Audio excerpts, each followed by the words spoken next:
Hello, all you boxes for I can tell my comments all of them.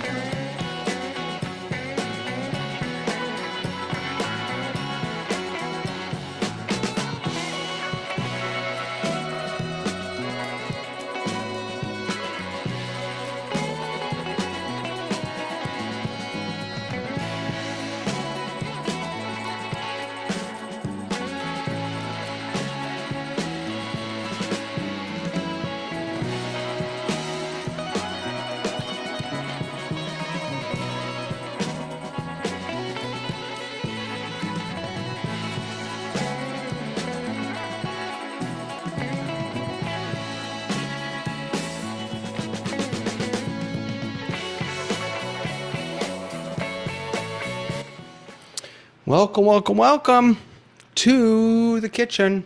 Hi, everybody. Welcome. Welcome. Ray and Mike, just a quick note. We had a friend earlier, Adam Salman. He was here last week too. He does not want to be part of our community. So if he decides to come back, we'll say, no, thank you. But the rest of you are absolutely welcome to be part of our community. And it's good to see you. Hi, Frank. How are you? Good to see you. I'm good, thanks. Good. And Mr. Franklin, how are you, sir? I'm well, thank you. It looks like I'm chopping my head off. Maybe that's. You're chopping your head off? What do you mean? Am I being a little? Oh no. No. You're good. You got plenty of headroom there. Yeah, you got good headroom. All good. It's all good. Hello, Mike. Hello, David. What's going on? What's going on is that I noticed that Zoom did a very late update of the client. Like a quickie. It was like a little one, right? Yes. Or am I crazy? Nope. In fact, I checked around 10 o'clock Eastern, and then I checked again at 1 o'clock Eastern, 1 p.m. Eastern, and magic of television, we have a new Zoom client. Oh, look at that. Yeah. 6. Yeah, it's a nothing though. All right. Oh shoot. Wait, is mine it says it's updating. How is it updating if I'm in a meeting? Stop updating. All right. Well, if I leave, I'll be back in a second. I'm not sure what's happening. Oh, not now. Okay, there we go. Remind again in not 1 hour, in 8 hours. Okay, there we go. Yeah, I saw that. There was a post about that actually, but it looked like it just said minor bug fixes. It didn't even itemize what those bug fixes were. So yeah, apparently they found something. Pete, how are you? I'm good. I'm on vacation in Switzerland. And you're on the Zoom Test Kitchen. Yeah, Wow. briefly. That, my friend, we need to send you a shirt. That is dedication right there. I'm Oh in. my goodness. I'm in Lucerne. Wait a right minute, I haven't got mine yet, but anyway. now. Wow, look at that. Sure is a beautiful place. Pete, is this your first time there? Yes. Wow, I've never been. Beautiful. That's beautiful. That's fantastic. Good, good, good. And I'm guessing that's Hasmuk. Moby Learn? Yes. Oh, it is. Hello. You don't All need to right. get up. Go back. Sit with your wife. Relax. It's all good. Good to see you, Hasmuk. Oh, you have the earbud in, right? Oh my goodness. And I saw Lois here before. She disappeared. She disappeared. Wonderful. Oh, and there are our meters. Thank you. Yeah, did you yeah, it's Adam Adam Salman. Right. Did anyone notice anything about the update? Oh, kitty. Anyone notice anything about the update? I didn't. Oh my gosh. Wait, can I say something? I Sorry. dutifully downloaded it, but that's all I know. All right. So do you remember maybe 2 or 3 weeks ago when, what are we on now? 6.0? Whatever version we're on now? When that came out and the hotkey to switch between speaker view and gallery view broke? Remember they broke that? All right, it's still broken. Ecamm for Zoom just came out this past week with their Stream Deck plugin, their official Stream Deck plugin. And their toggle switch between speaker and gallery view works. They unbroke what Zoom broke apparently. And so I have 2 profiles on my Stream Deck here. 9 times out of 10, I'm in every meeting using the Ecamm one, and that works. But today, because I wanted to be a purist for the Zoom Test Kitchen, I'm in the regular Zoom one, and I'm pressing my button and it's not toggling. I have to Now, I actually have a Stream move Deck, my mouse. I have my I Stream noticed Deck, that. and it What's up with hasn't that? changed. Say again? My Stream Deck hasn't changed. I still can switch speaker and gallery view easily without a change. And You're on Windows. I'm raw Zoom. Are you on Windows? I have a No. Mac over there. No, Does that stop count? making excuses. You're on the dark side, and it doesn't matter if it works for you because I don't live in that part of the world. No, come back. Oh my goodness. Pete, sorry, you want to jump in? Go for it. Let's see, gallery view. It's working now, but before you started the broadcast, it wasn't working. Well, it'll only work if, it also depends on how many people are in the room. If you don't have more than 3 people, there's no toggle at all. I don't think. Yeah, there was about 4 of us. And it wasn't working, but now it is. Now it is. So mine works to go from speaker view to gallery view, but not from gallery view back to speaker view. Let me pull up the hotkey here, the hotkey, so people know what we're talking about. So this is, I should probably do this. So this is in Zoom. If you go to keyboard shortcuts, you have all these nifty little keyboard shortcuts here, which are really handy, even if you don't have a Stream Deck. But the one that I'm talking about is right here. Switch to speaker or gallery view, which is, what is that? Is that command? I don't even know what that is. Is the up arrow command? Command, control, Shift Oh, command. sorry. Thank you. Shift. But you're a Mac person. Well, no, but here's the thing. So I actually switch my command and my control keys on my Mac. I'm used to the PC layout, so I don't know why, but I do. So You started this saying you were going to be a I purist. know. I know. So Shift Command W is supposed to toggle those three. But so now I'm in, so let me unspotlight myself, and I'm going to do Shift Command, which for me is Control, W, and it does not work. And that's because I'm in gallery view, but now I'm going to manually switch to speaker view, and I'm going to do it, and it switches me to gallery view. So there's just something, I don't know what. On a Mac, on the second to latest version, that doesn't work. But my point was, Ecamm for Zoom did fix it actually, which is fantastic. Sorry, Pete. Was there something else you wanted to chime in on? Yes. I was looking at my setup here for the Stream Deck for gallery view. I'm using Alt F1, Alt F2 to switch it. I don't And it even have an works Alt fine. key. What do you do if you don't have an Alt key?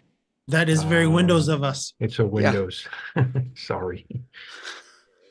Alt F1. I wonder if the shortcuts, they must be. This is probably a silly thing for me to say. But on this page where we have the shortcuts, if I install the PC client, this is going to be entirely different, right? You just have different shortcuts for everything, right? Different keyboard mapping. Right. Okay. So it's specifically a Mac issue then. Yeah. Okay. I will suffer not having that hotkey for this meeting, but then I'm going back to Ecamm for Zoom where I have that. And Pete sent us a note. Apparently he's trying to be quiet in his room, and so he may be texting us messages. We're prepared for it, Pete. Is someone sleeping, Pete? Are you waking someone up? Is that the problem? Yes. Yeah. So we want to respect Shh. and not. Let's do the rest of that. We're gonna do the rest of the kitchen in a whisper. No, we're not. Hi, Lois. Well, no, that's a different view. Well, so when I was in the meeting, everything was fine. You said there's a new Zoom update. I went and clicked the button to see if there was, and there was, but it automatically started doing it. Only it didn't do it. It simply erased all Zoom on my Macintosh, on my computer. So I can't get it. I go to the App Store, it's not there. I go to my applications, it's not there. I think I'm going to have to go into the Zoom website to find it. But anyway, so I'm here on my phone because I don't want to miss out on you guys. I'm not while I sure get I'm the other thing understanding. I don't understand. I clicked the button that said update on Yeah. Zoom. And of course, normally what it does is it closes me out of the meeting, it updates, and then it opens the meeting back up again. And I'm back right where I was. Right. That's the experience I've had. This time, it didn't do that. Not only did it close me out of the meeting, but it removed the application from my computer. It's no longer there. My Zoom application is no longer there. Really? Really? Yeah, that was disappointing. So I'm going to Yeah. go and get it some other way. That seems like a. I Huh. put the download in the link in the chat, Lois. You know what? I'm gonna actually. It I'm doesn't gonna. do them any good because I'm on my phone. So I'll have No, to go. but I'm someplace else. gonna pass host to Mike. It's I'm gonna do the update Sure. just to see if something happens to me. It's And do Zoom. it without leaving the meeting. It's Yeah, Zoom. Yeah, no, I'm not leaving the meeting. Right. /download. It's pretty simple.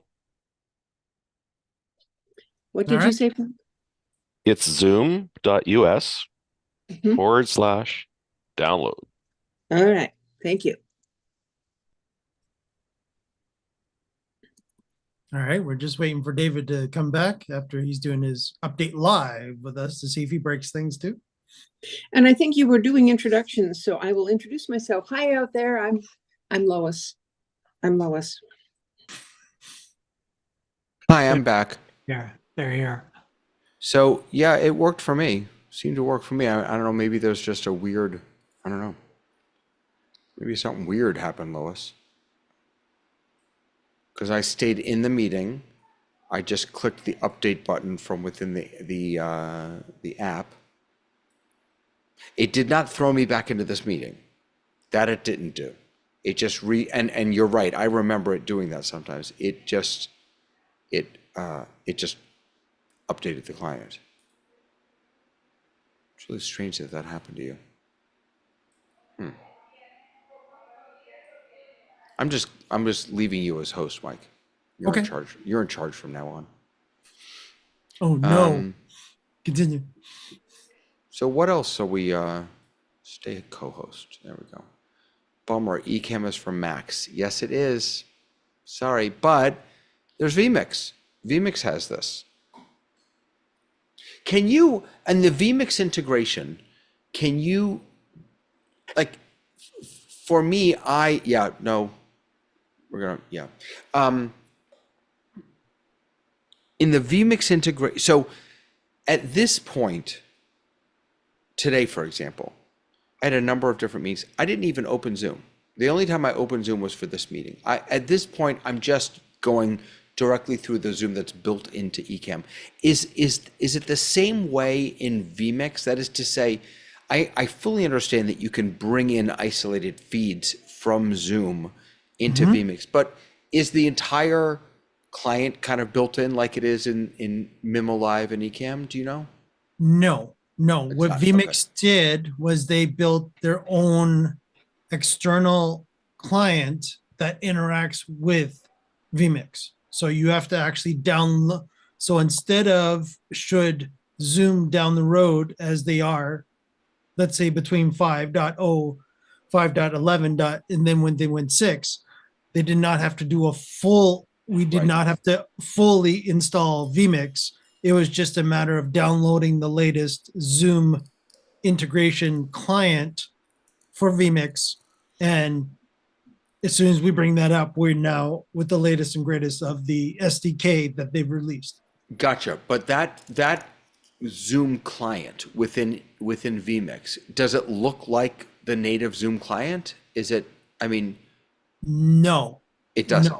no. So you couldn't just open vMix, start a Zoom meeting from within vMix, and that's it. You have to open the client separately. No, Can, no, you can, but again, but you have to client- use vMix specifically to feed the video and the audio. So you have to tell the vMix Zoom interface which output of vMix are you going to use. Right. To send feed into it. the meeting. Yeah. Yeah. By the way, hi, Ray. Hi. Good to see you. And hi, John. Good to see you also. but yeah, David, it is a lot more convenient because again, you don't have to wait for vMix, the full software, to be updated. You just have to then keep up to date with vMix in their forums to know that they made the latest version of the SDK, that they've already worked with the latest version of vMix. Could they potentially upgrade vMix as well as the client? Yes, depending on what additional functionality is in the SDK from Zoom then at that point. Gotcha. All right. We have a note. Thank you, Mike, from Andre. Yeah. Okay, this is big. He says the shortcut has to be set to local, not global. Then it should work. And there's a Zoom discussion in the Office Hours Discord. So here I am unchecking that, and I'm pressing my button. And it's, oh, wait a second. Wait, Mike, did you turn your camera off? Okay, it's kind of working. Yes, I So did. I'm now in speaker view. I press it once. Now I'm in gallery view. Sorry, I should bring this over so you all can see. Let me pull this down here. So here's our meeting. So if I go, okay, so here's what's weird. So now I'm in speaker view. I press the hotkey once, I get gallery view. Then I press it again to go back to speaker view. Nothing happens. It looks like something's going to happen. And then I press it again, and it actually goes back to speaker view. I wonder if I maybe just need to restart Zoom now that I've turned off. I don't know, but that's it. That's fantastic. Okay. So it kind of does work. You just have to press it twice to get it back to speaker view. Oh, you know what? I wonder if it's cycling through now that we have the new speaker, now that we have the new multi-speaker view. I wonder if it's right. So speaker to gallery is fine. Gallery back to speaker. I wonder if it's toggling through multi-speaker on its way back to speaker view.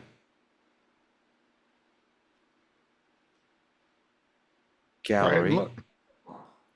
Well, yeah, but yeah, look at that. Now it's, wait, what happened? Look at that. Yeah, that's what it was doing. But no, for some reason, nobody was up there as a speaker. Maybe because you all were too quiet. But when you first go to that multi-speaker mode, it waits, it clears the slate and starts over again, waiting for someone to speak to come up there. Right. So here's what's happening. This is really interesting. I think. So Ray is up there right now because he was just making noise. So now I'm back into regular, always back in speaker view. Now everyone be really quiet, okay? So now I'm going to go to gallery view and it's just me talking.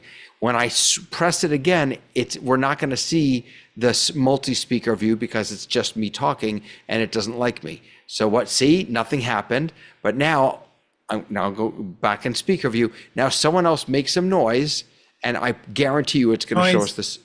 No, you have to, be more noise than that. We're all making noise. Noise. There you go. See that? Are you sure you want noise? So when I am the active speaker, and I bet you, oh, this is so interesting. So I have in my settings, let me pull up my settings here. I have this set to, where is it? Like, don't show me as the, whatever it's called. Hide it. Oh, no, I don't. Wait, do I? There's a feature that, Hide self view? No, not hide self view. It's don't, here it is. Show me as an active speaker when I talk. No, this one right here. Correct. Right, so I bet you if I have this checked, all right, now, see, it changed. Oh my goodness, this is fun. See, so here we go. Now it's showing me in multi-speaker as the active speaker. So let me toggle again. So speaker view. Wait, let me get out of this thing. Okay, so now I'm in gallery view. Oh, but now you can't see it. Now, sorry, now, wait, where'd you go? Oh, come back, hold on. Okay. David, ready? don't forget I'm host right now. So Okay, speaker view, gallery view. And now because I'm talking, nothing's happening. Why isn't it happening? Because it's gallery view. No, now it's speaker view, now multi-speaker view, regular speaker view. Let me keep toggling gallery. And now I'm the one talking. And so now I get that. That's what's happening. Okay, so so you have to set it to not universal or whatever that setting was. And if you really want it to be consistent, you have to make sure that show me as an active speaker when I talk is checked, which I don't like. So I'm going to uncheck that. And then what it's going to do is it's going to cycle through from gallery to speaker.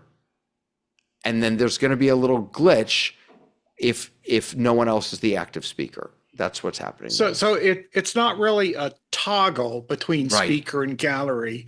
It's a rotation among the available views. Right. Well, it used to be a toggle because we didn't have multi-speaker. Because there were only two views. Exactly.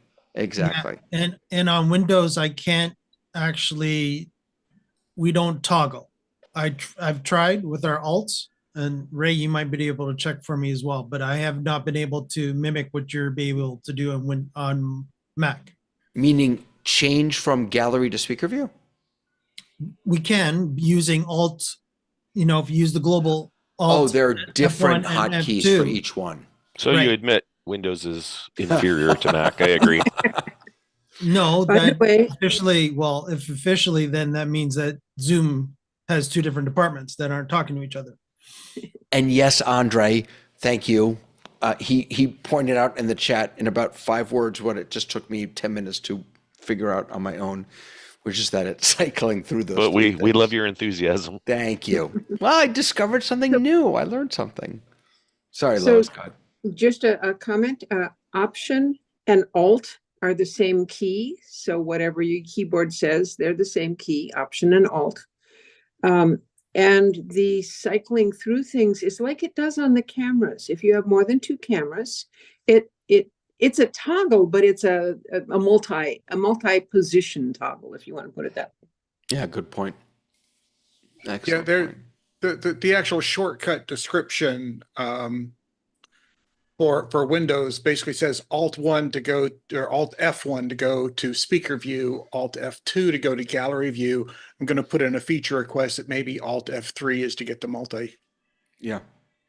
Can I ask a question about global shortcuts while we're here? So, Yep. My understanding was that in order for example, the mute my audio to always mute, even when Zoom isn't the active application, I had to click the enable global shortcut, which is what I did right here. Correct. And so the same is true for this shortcut, the switch to speaker gallery view. If I'm off on, I use the same mouse for 2 computers. If I have that mouse on the other computer and that isn't checked, it didn't rotate, it didn't toggle. I had to come back and actively click on Zoom, and then the toggle worked. So what's the deal with these global shortcuts? What is there a rule for? So I can answer from a Windows perspective, having done some Windows desktop programming. And that is that you can actually set up a responder to keys that sees the key before it ever gets passed to any application. And when you see that key will come into your code, and it's individual keys that you either go, I want to absorb that key and take action on it, or no, that's not for me, in which case it gets passed down to the next thing. That happens very rapidly. And maybe there's 3 different programs looking for global keys. They each get the opportunity, and I don't know in what order, but they each get the opportunity to look at it, pass it down, and eventually it goes, oh, okay, I'm going to pass it into the window that has the focus. And so what you're really telling Zoom is, do I or do I not want to actually grab that key as it comes through and do something with it, or do I just pass it along? Gotcha. It still does seem like a little bit of a bug that you can't have this as a global shortcut and have it work. So because otherwise, David, you confused me a little bit when you said your mouse was on 2 different computers. right. Did So you- I'm using, what's that thing called where you where the Synergy. continuity, it's not Synergy, it's the native one built into Mac. Oh. So I've got 2 computers here and 1 mouse over here, and I can drag it over here and it comes right onto my second computer. So very often, I'm, in fact, let me bring this down and show you. I do the same thing with my keyboard, right? So here's our meeting. And if I am, again, so I have Zoom as active, I'm going to go ahead and press the hotkey, and it's going to go ahead and switch things, which is fine, right? But if I move my mouse onto my other computer and click away from Zoom. That's because you're in a different operating system when you're on the other computer. Wait, now it's working. Wait, now it's working. It wasn't working before, now it's working. Have you, your mouse is over there, but the active screen is still on the right. If you click over on the left, does it stop working? No, that's what I did. I clicked on the left. Okay. Let me make Zoom not the active screen. Oh, see, now it's not working. It has nothing to do with the secondary computer. It's if Zoom is not the active screen on this computer. So I made something else active, and now I'm pressing that button and nothing's switching. So that's a little frustrating, right? But you're not visible in the gallery. Is that button in Zoom, or is that button in your device? The button that I'm pressing? Yeah. It's the hotkey from Zoom. It is a Zoom thing. It's not going through some other app. Oh, no. It's going through a Stream Deck. It's going through a Stream Deck. So then is But the Stream Stream Deck Deck getting in the way? basically injects the key press into the Yeah. operating system. If I do the same key press on my keyboard, it would be the same. It's the same exact experience. And you So- have global turned on for your Zoom keys, right? No, because they just told Well, us then- I have to turn it off. Well, if you turn it off, then it's never going to see it. individual. It's individual keys can be turned on to global or not global. So you can say, I want to use Alt F1 to be global wherever I am, but I want Alt F2 to only work when I'm in Zoom. Right. So in Zoom, the option that I have is or switch to speaker or gallery view, and I can make that enable that as a global shortcut. Now, once I do that, no matter what's active, if I click, well, let me see. It doesn't work basically. What it will do if I'm in speaker view and I click out of Zoom and I press that button, it will change it to gallery view. But then no matter where I am, it will not click it back. That button does not work. But as soon as I turn off enable global shortcut and Zoom is active, then it will work. But if I click off of Zoom, it doesn't. So this is a no-win sort of. You either need to keep this. Well, no, it's the only way to make this work is to turn off global shortcut and then make sure that Zoom is active. That's the bottom line. Which again, like it's first world problems, not the end of the world, but And Ray put in it's a bug. chat what we see on Windows. Oh, wait. Let's see. Yeah. See, that's just weird. Alt F, what is that? So, yeah. No, but it's the same exact, it's the same exact thing. It's just different keys. Gotcha. Well, that was a rabbit hole. All right. It still broke though. Zoom. Something is not right. Something ain't working. Was it working before you just updated, David? No, it was not working before. It broke with 6.0. Okay. Yeah. It broke with 6.0. It is fixable because again, the Ecamm clients somehow it works. Excuse me, it works. So I don't fully get it, but that's okay. So again, David, when you were asking me about vMix, so on Ecamm side, have they made their own client as well? Ecamm? Yeah, excuse me, I should have muted. Yeah, it's literally they just built the client right in. So I don't even open Zoom anymore. So it's right into Ecamm. So if you're right, they gave us a little panel here. It's called the Zoom panel. I mean, it looks different, but it's I've got new meeting, joined by ID or link, scheduled in events, and if I click on these, I can choose what event is coming up and start it, or I can just start a new meeting, and then what opens up for me is exactly what I'm looking at now. Just it's not vanilla Zoom. So I haven't even been opening. Now, full disclosure, I'm also not using things like team chat and calendar. I mean, there's a lot of stuff that I'm missing out on by not having the Zoom client open. So I'm not suggesting we shouldn't do it. I'm just, Lois, you're back on your computer.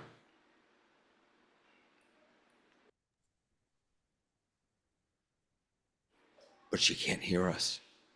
We could probably talk about Lois right now because I don't think she can hear us. All right. What else is going on in people's? Well, there again, David, there was release notes this week, and Yeah, what was the that crazy ridiculous Doom of the machines? What was that? That's what, Doom of the Machines? no, it's what I named the thing this week. Oh, yes. What was that all about? I was going to ask you. So I was Frank explained it. I don't understand it. Oh, over to you, Frank. Frank explained it last week, didn't you? Let me pull up the Are you notes. talking about quantum encryption? Yes, that. Was that what we're talking about? Okay. I had no idea what you were talking about. Sorry, the quantum, right? But it's Zoom is now saving us from the quantum, the dictators of the quantum. Someone else talk. Sounds like a science fiction novel. Dictators of the watching too many quantum movies. realm or something. Yeah, all I know is that Andy confused me even more when he was agreeing with you in Discord. It was like, why is he agreeing with you about quantum? He's So just, quantum It's that's the never best a one. good idea. It Quantum is computing, never a right? good idea to agree with David. Do you have enough money to have a quantum computer? I don't, but Right. None of us do. But if you're a government, you might. Right. So here's we talked about this. We kind of read ahead. There is the new persistent. Oh wait, well let's take a look at this actually. So in the release notes, it says, bear with me for a second while I pull these out for us. So in the release notes, it talked about this a persistent more menu. And where's I forgot to change my name back. Goodness gracious, I'm trying to spotlight myself and I didn't see me. David Paskin. Okay. There we go. Persistent more menu and global navigation behavior in the Zoom Workplace app. So this is not in the Meetings. yeah. This is Not over in here. meetings. Yeah. So a more persistent, persistent more menu, I'm not really sure. I guess you can, I thought you could drag these things in. Oh, you can. Okay, so I can put. That was You a drag all earlier of them but release. one. Yeah. Yeah. So now, okay, and you have to have home out here, I think. Yeah, you do. So I'm not sure why this was not persistent before. If you attempt to move all tabs in, let's see what it says. I'm going to be notified. All right, Take notify one me. out other than home. Take Must have. Well, no, this worked. Must have one available item visible. right. So take something other than home out. Click the team chat. Yeah. Drag the home in. The home will go in. Oh yeah. You just have to leave at least one on the outside. Yeah. Okay. Does anyone know what this the whole persistent more thing means? I'm not sure. I think it means that it really is attached to your user profile so that if you either log off or switch users and come back, it remembers where things were in that more Oh. piece, That's nice. I think. And also, if you click on something over here, it's going to automatically pin it up here, which is nice. I thought I had a, oh, this is the wrong account, different account. Let's put clips up here too. Oh, I ran out of room. Wait a second. You need to drag your, Yeah. It'll only put as many as will fit. Right. Gotcha.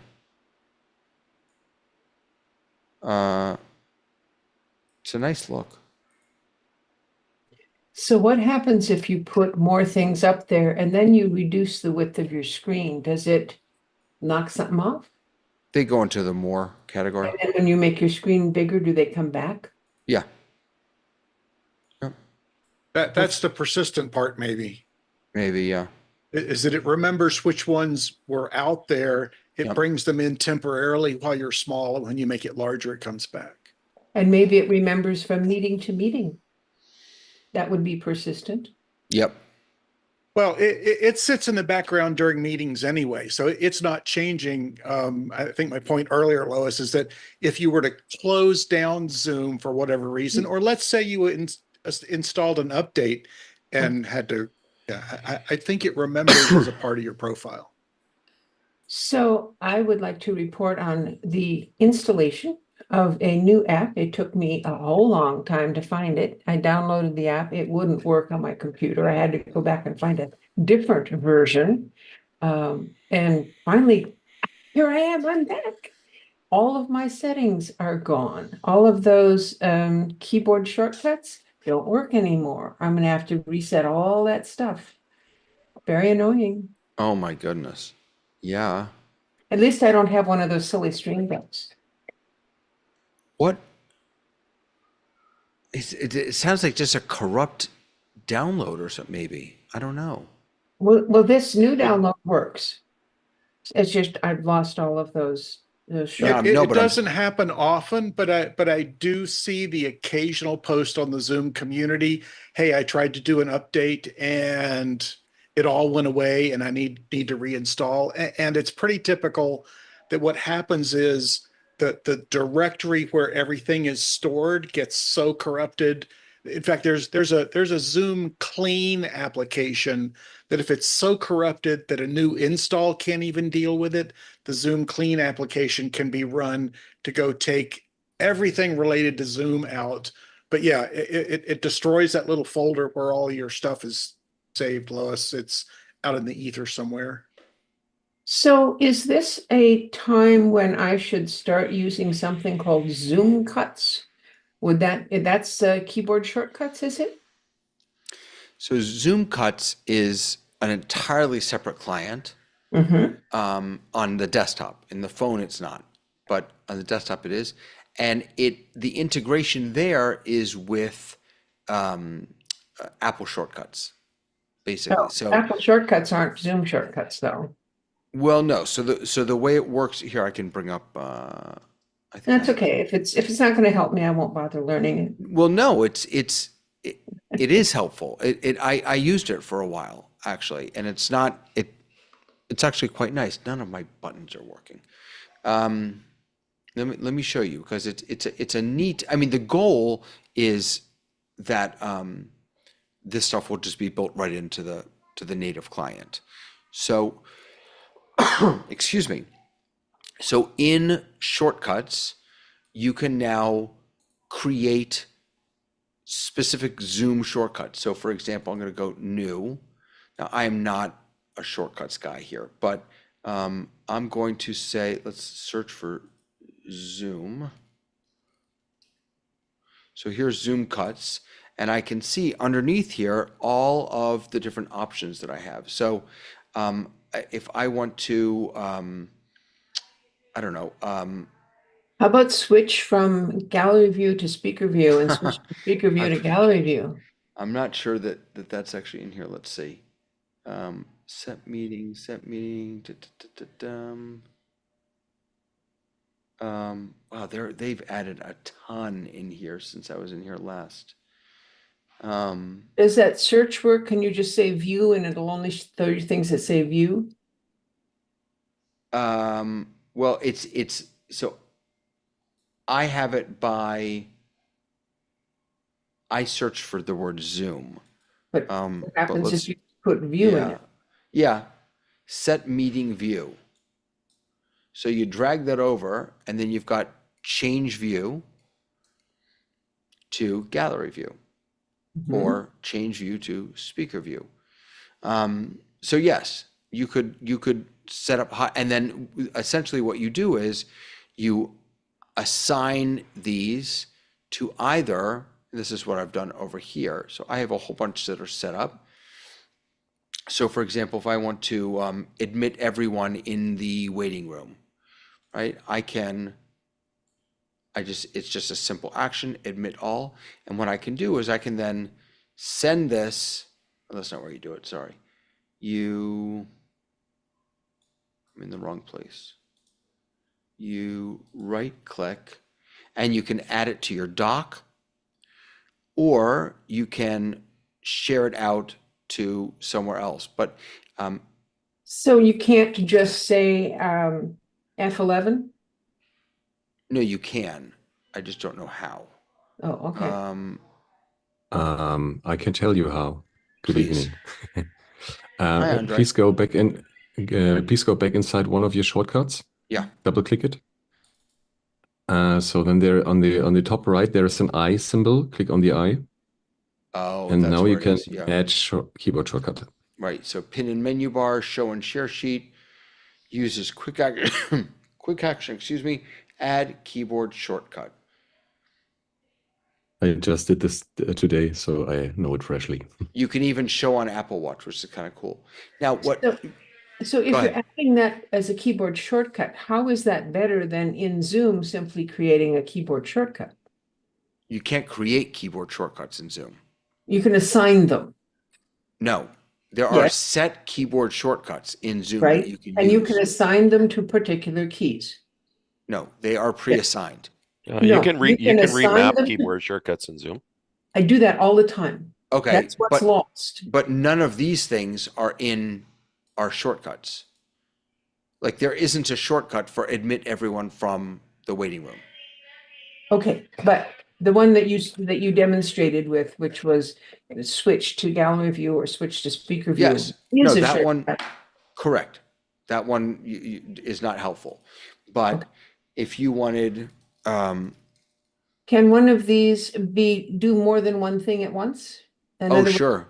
So Yeah, you you can can- set this as a script? You could build very complex shortcuts, absolutely. Okay. And yeah, and the best ones, and they've built a few of them. But you know, there's, I mean, you could do breakout rooms, you can, excuse me, find individuals in a meeting and then spotlight them and unmute them. You could do, it's, in many ways, it's filling a little bit of the use case of Companion and ZoomOSC. What it lacks is the feedback. So with ZoomOSC, I can see on my keys or on my screen, wherever I choose to use it, I can see who I'm taking action on. With this, you can't, there's no feedback, you can't see it. So either Well, a if pop-up you make- comes up and then you select, or you have to pre-assign.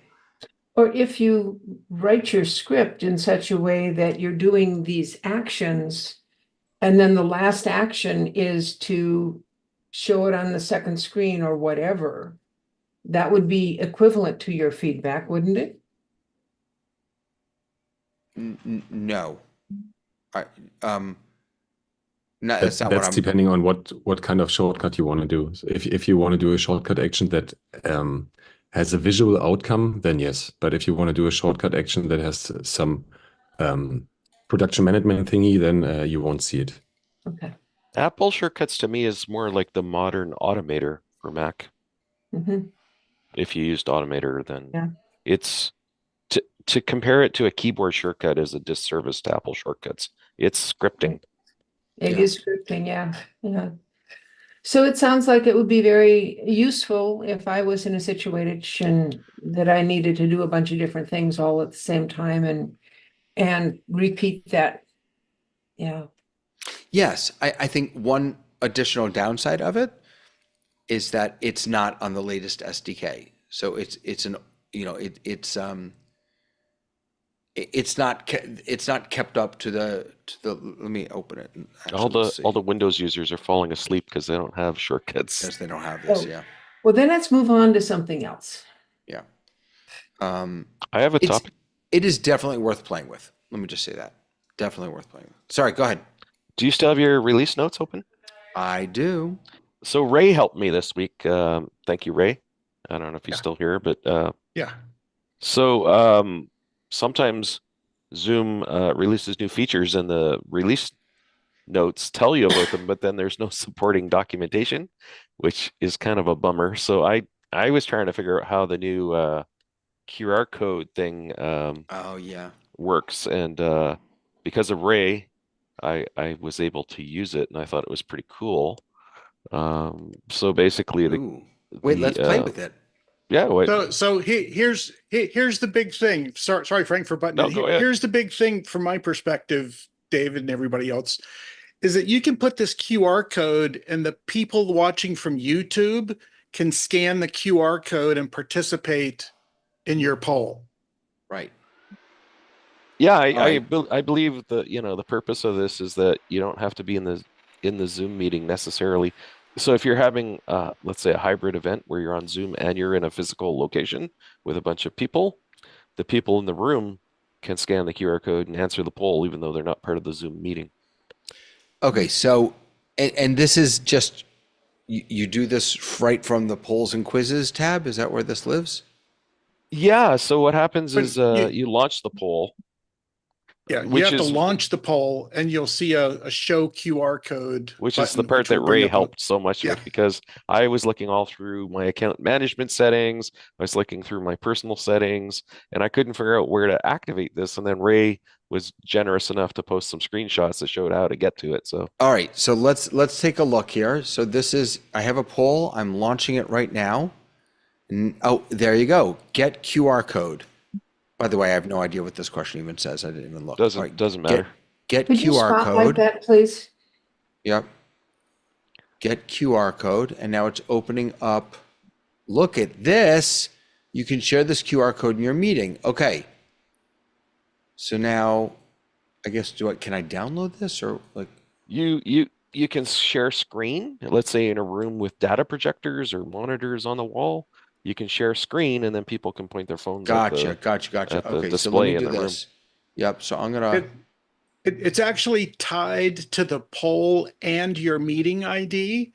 So as long as if you wanted to download the QR code and show it some other mechanism, you could go in, launch the poll earlier, grab the QR code Right. picture, and save it for later. So yeah, you can save the image to downloads, but I'm just gonna actually just put a little screen share in, and I'm gonna choose that, I got it. and I'm just gonna It's on my phone. clean this up a little bit so that the people in YouTube land can see it and participate if they want. And I'm gonna Interesting. put You it have to up add your here. email address to be accepted. Yes. All right, so here we go. So there's the QR code. If you'd like to participate in our experience poll, this is so much fun. Now wait, what was Frank? What was the problem? Because that seemed pretty seamless for me. Because the release notes talked about it. So I love Zoom's support site. So I went looking for documentation, and there was none. So I was like looking through my account management to turn it on. Then I was looking through my personal settings in the web portal to turn it on. And then Ray was kind enough to post, actually, you just launch a poll and it's there. And I'm like, well, I never see. would have looked there if Ray hadn't said something. Well, and it took me a couple of days to figure that out. I got a clue from somebody else, and I can't remember exactly where.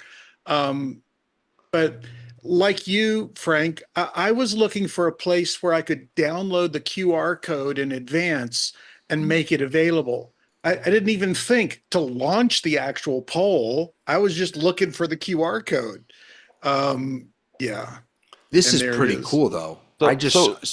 Sorry, go ahead. Sorry, no, it's just so Ray and I are both Zoom community members, and there was an internal discussion, and basically Zoom, even though they're a huge, multinational company or whatever, they don't have a lot of people. So the guy who used to do the documentation isn't with Zoom anymore, the lead documenter, and they're Wow. behind schedule on all this documentation, which is a real drag for people who who have to understand this stuff and support it and tell other people about it, right?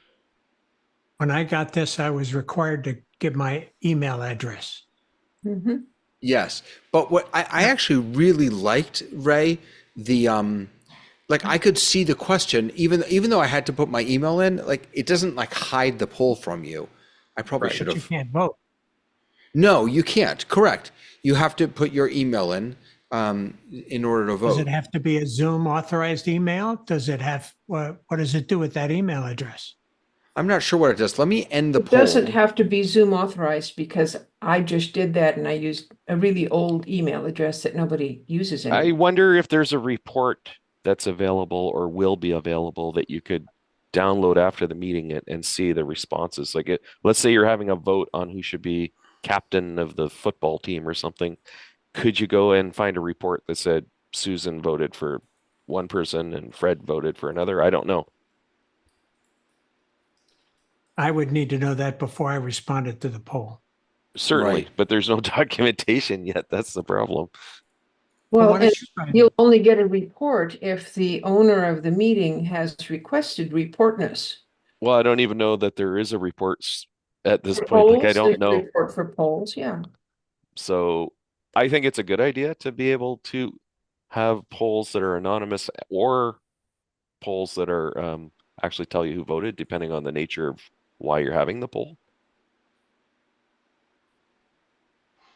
Sorry, I'm just trying to log in so I can see the results, but it's a different computer, so I don't actually know what I'm doing here. So Let me- in order to get into this meeting, didn't we have to register? Don't you have to be No. registered? No? Nope.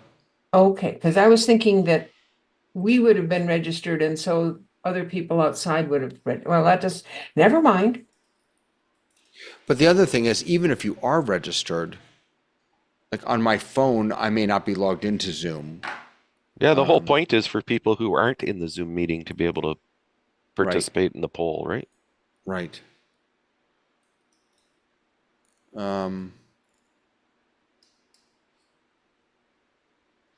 So if you've got 500 people in your lecture hall and they're not on Zoom because they're there live, it's useful that they can participate, and maybe capturing their information is useful. And maybe it's also a security measure because Zoom bombing has been a problem.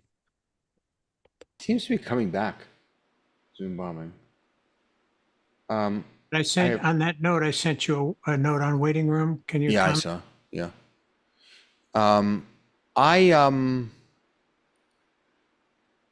I don't know my password on this other computer, so I'm sorry. I can't log in. But let me share the results, so we can now see. David, does it, on the total responses, does it actually give who responded? It's not telling me anything now. Can you click on? Just numbers and blue line? percentages. No, I'm clicking around and I don't have anything. There's nothing to see. It won't do that live. Yeah. It does say though, so up at the top here, if this person, by the way, is not responding, then no, I don't think so. But if you disagree, feel free to ignore me. It does say now the total responses includes meeting participants and participants who submitted the poll using a QR code link. And then it tells you the poll results. 3 of 9, 33% responses were from meeting participants. 5 responses were from the QR code. That's good information to have. That's nice. And I'm sure that's going to be in the, I wonder if now if I go in on the back end. And that is only showing up on your report, on Well, the no, if poll you- thing that, no, listen, the poll thing that looked up on our screens did not have that extra information. It just had the responses. But do you see poll ended 1 question, 8 responses up at the No. top? All I see is the part that's in the box. Well, actually, I closed it now, so I don't see anything. I understand. All right. So if you're a co-host, then you see that extra stuff. Yeah. Gotcha. Okay. I dropped my view in the chat. Oh, interesting. Okay. Yeah. All right. Hold on. I got my password. Sorry about that, everyone.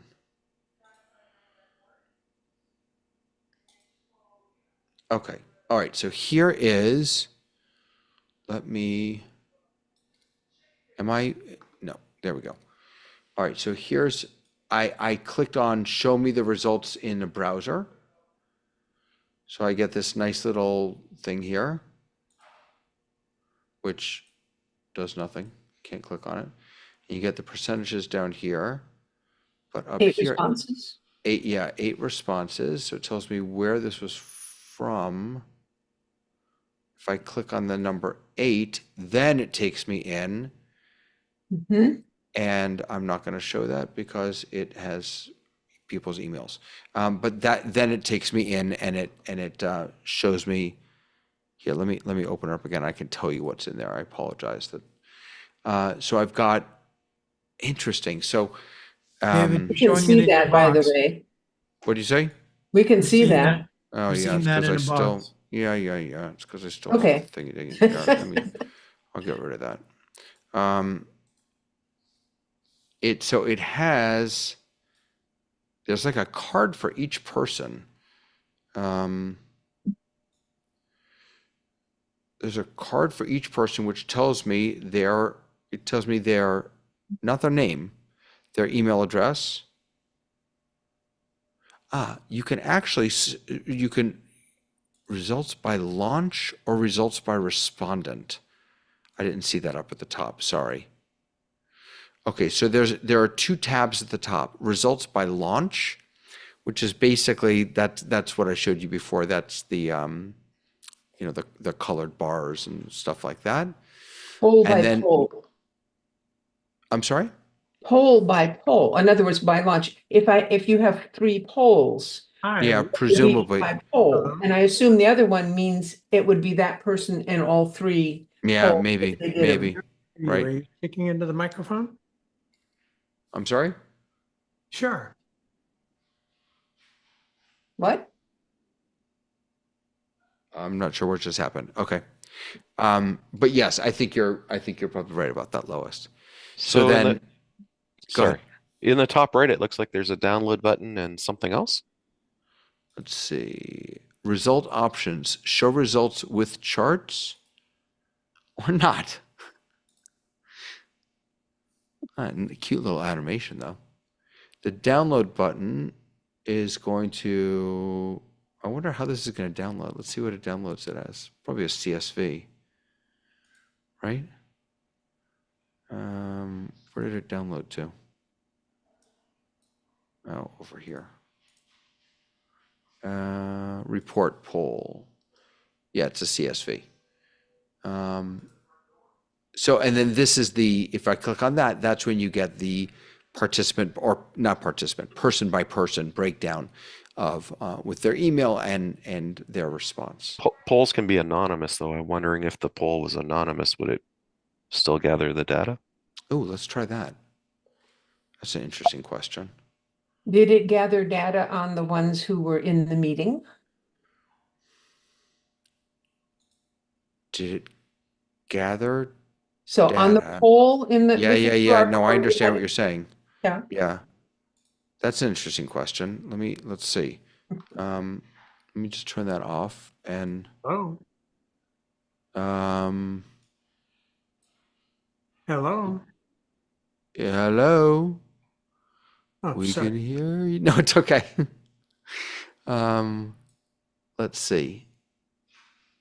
Input at, I don't think it did. It's a little hard to tell. So I've got, it looks like Pete, Frank, you did it from your phone, yes? Or did you do it from the meeting? No, my phone's charging in a different room. I use the. Brody, did you do it from the phone or from the meeting? Is there a Brody here? Is Brody here? Brody must have done it from Maybe he's on YouTube. yeah. David, the input is from me. What input is from you?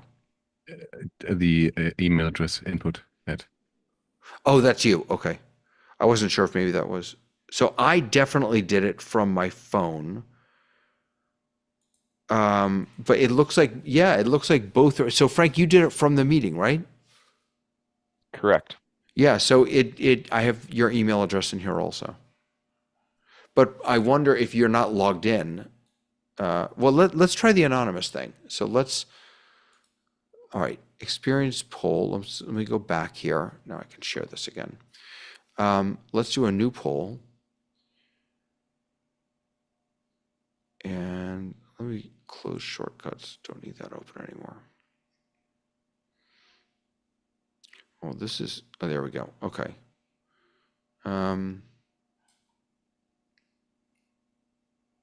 This is an interesting, I guess maybe I've never created a poll in here. This is an interesting, Yeah, they used to Poll. force you to go to the web to do this, and their window isn't perfect, but it's usable. huh. Do you like using QR codes? Yes. Oh, it doesn't highlight it.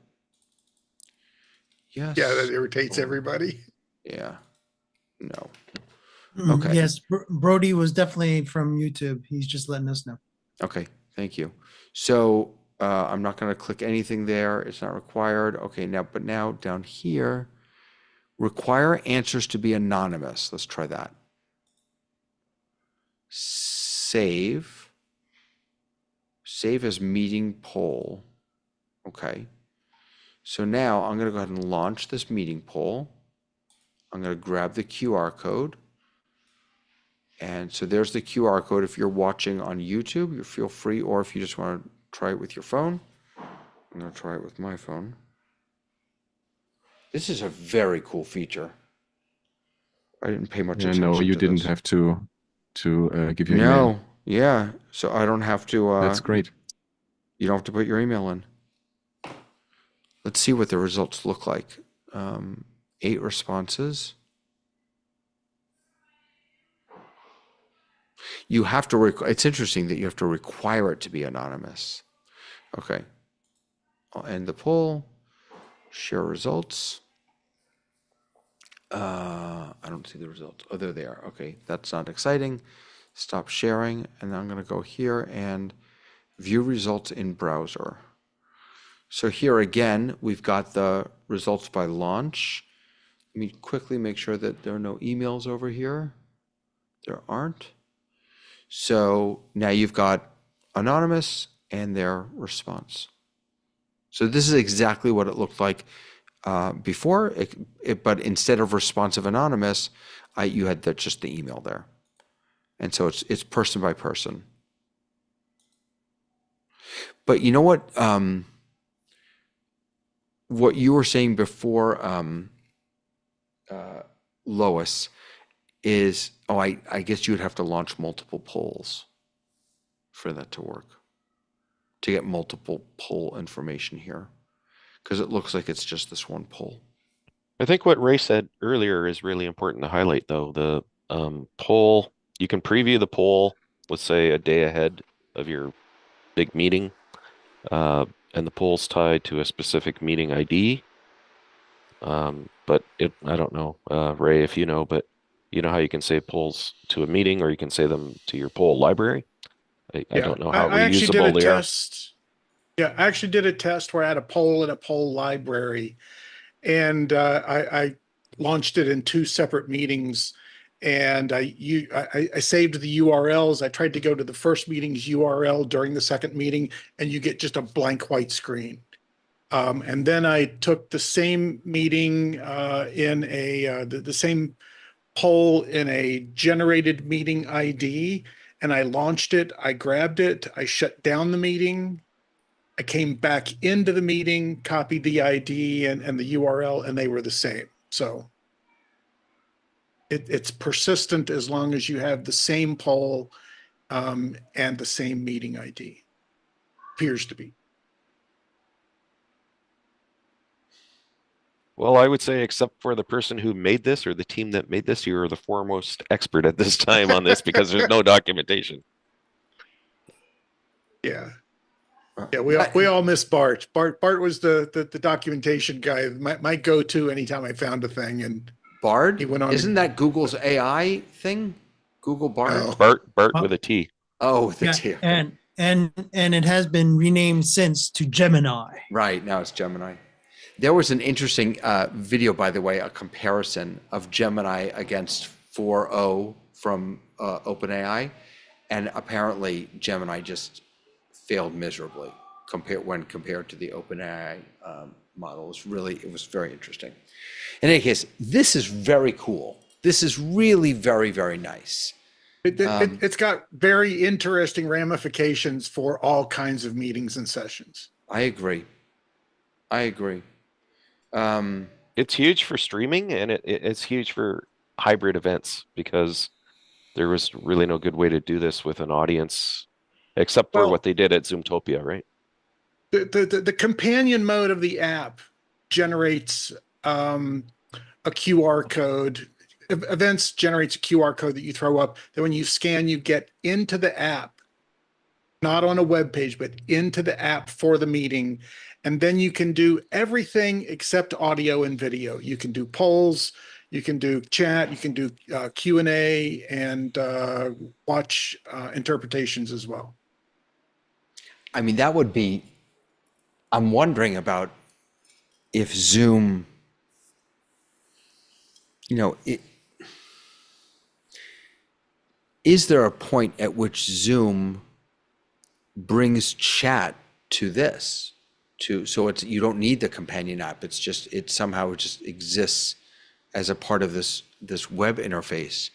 But there is another flaw with this, and that is that if you want to share that QR code, I mean, I guess you could screen share within Zoom, but it's. You could screenshot it ahead of time and put it in literature.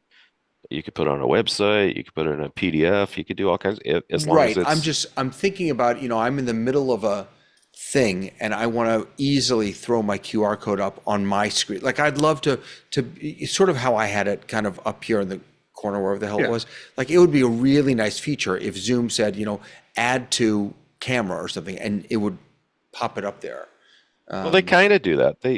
What I think well, there's no documentation, but I think maybe it was Ray who said, or maybe through my experience, if you share screen while the QR code's up in the browser, then you can do it that way.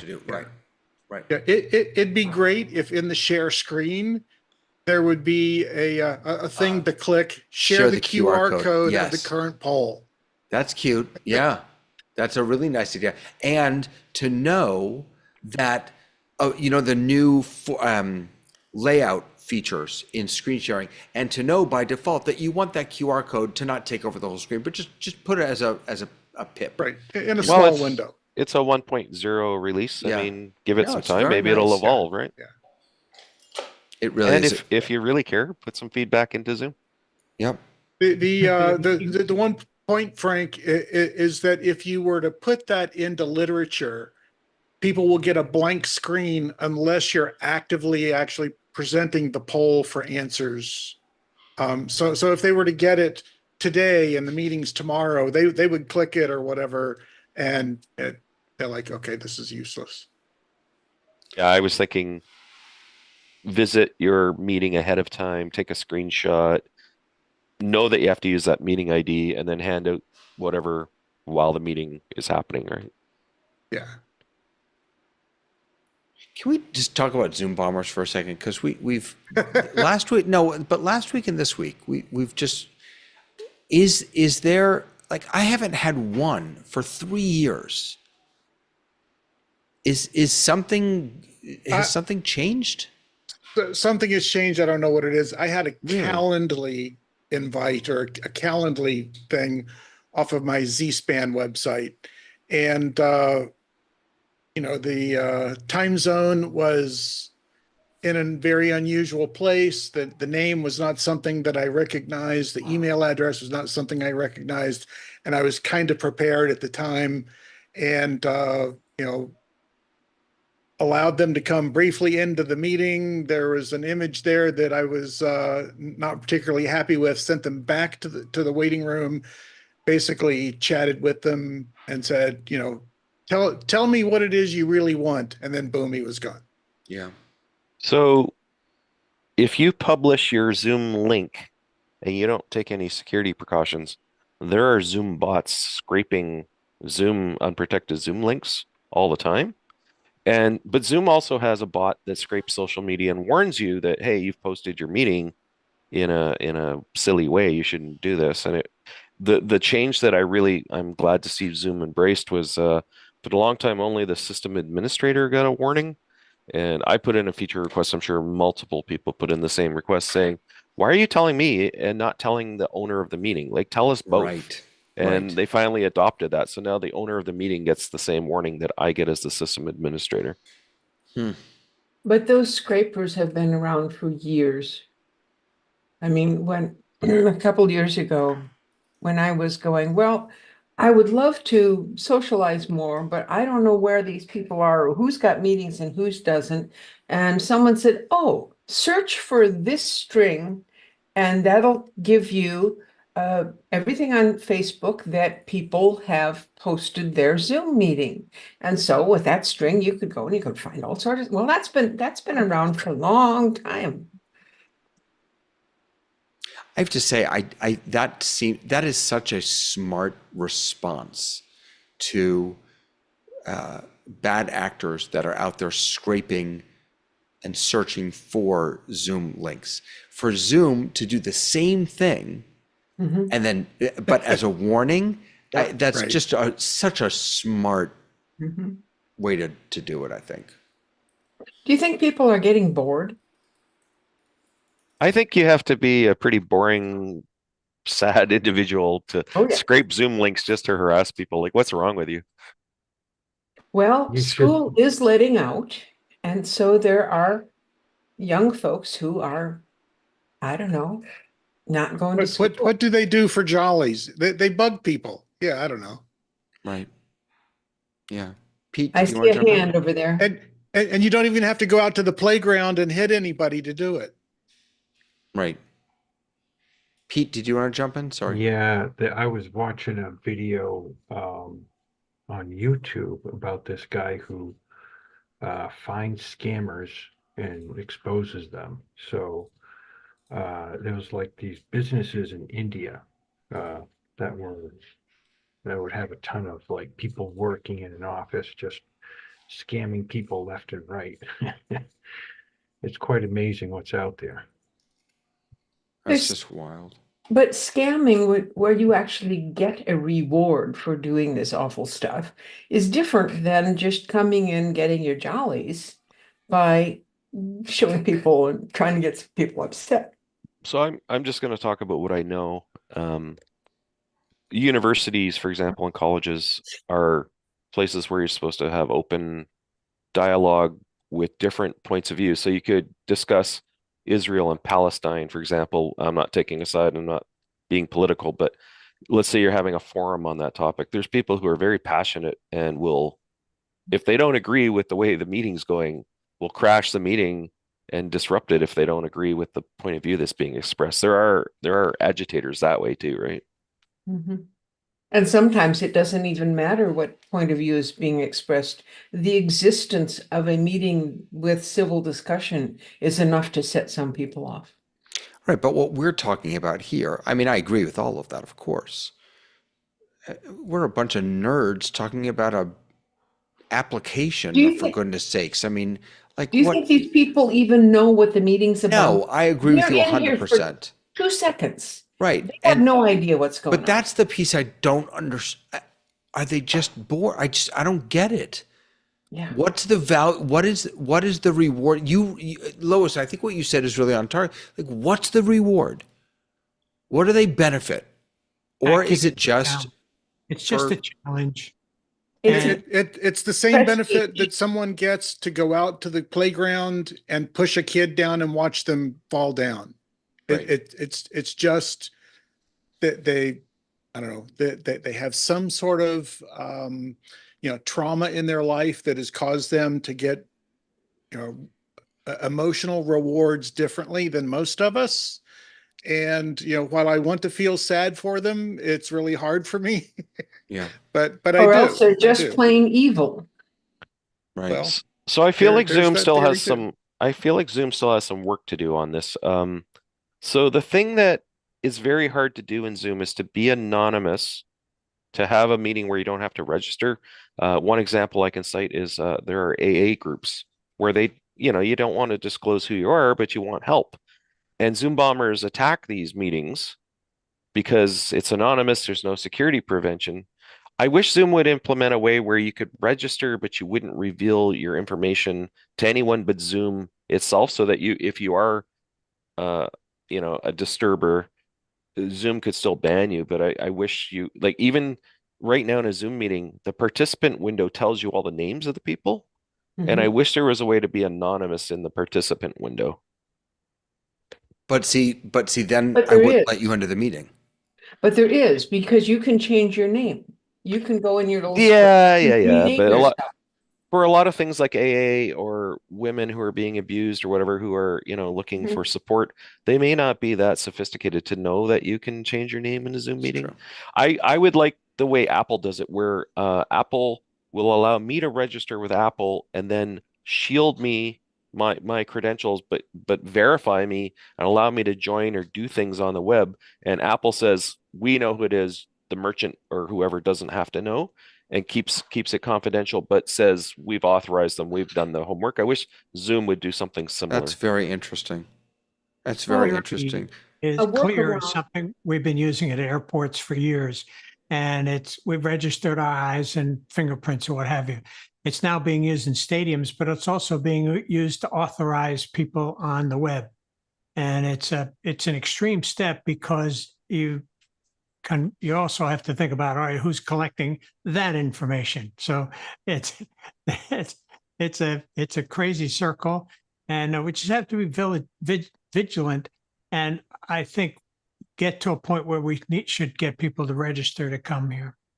I'll tell you, I have a meeting that I serve as the host of, but only really to, doesn't matter. It's for parents of LGBTQ children.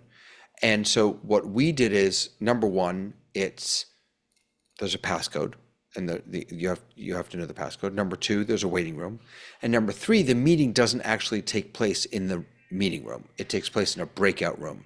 I sit in the meeting room, and so they're like, 4 levels, and then I either have a list of who's coming, or I have certain ways that I'm able to gauge whether I can let a person through, and then I push them into the breakout room. So yeah, go ahead, Lois. Well, if you had a meeting, like Frank was saying, of someone where being anonymous is important to the people participating, even if you don't have the present capability of just signing up with Zoom that way, there are ways of doing it if people could be assisted in getting registered. So if I want to come into Zoom and I don't want them to know who I am, I can get a separate email and make a brand new email, birdingwithlois@gmail.com. Okay. And that doesn't got my name in it. Well, that does, but doesn't have to have my name in it. I have to tell Google who I am because they have to know that it's a real person. Okay. But once I've done that, I then Not really. get a You free can make up a name. You can make up yeah, that's right. Yeah. But what I'm saying is if I do that, then I can get a free account from Zoom using that email address, and they don't care what name you put in. I have a Nani Mouse. That's the name that I put in for the free Zoom account when we first got started, and I wanted to have an anonymous thing. And so then you've got an anonymous way of getting into any Zoom meeting, whether it requires registration or not. So anyway, I know it's not a fix, but Frank, if you know anybody who's in that situation, let me know, and I will certainly help them get an anonymous. But Lois, but again, my concern from a host perspective, I don't think the issue is Zoom or Google. The issue is me. The issue is I'm not going to let you in. Well, no, but we're talking, I understand that. We're off, Yeah. we've switched topics slightly to what Frank was saying about there are times when you want to have people not have to say who they are in order to get into this meeting because it's an anonymous meeting. I agree 100%. I think what I'm thinking about, though, is the challenge doesn't go away. I mean, yes, of course, there are spaces where people absolutely should be able to be anonymous. From a host perspective, how do you secure a meeting when you don't anyone tell everybody about the meeting? But You I didn't tell tell those everyone about people- this meeting, and Yes, it's, you I mean, did. You put it out on the I would- Facebook. no, I didn't. Yeah, you can get don't you go to Facebook and you sign up and you go to the meeting?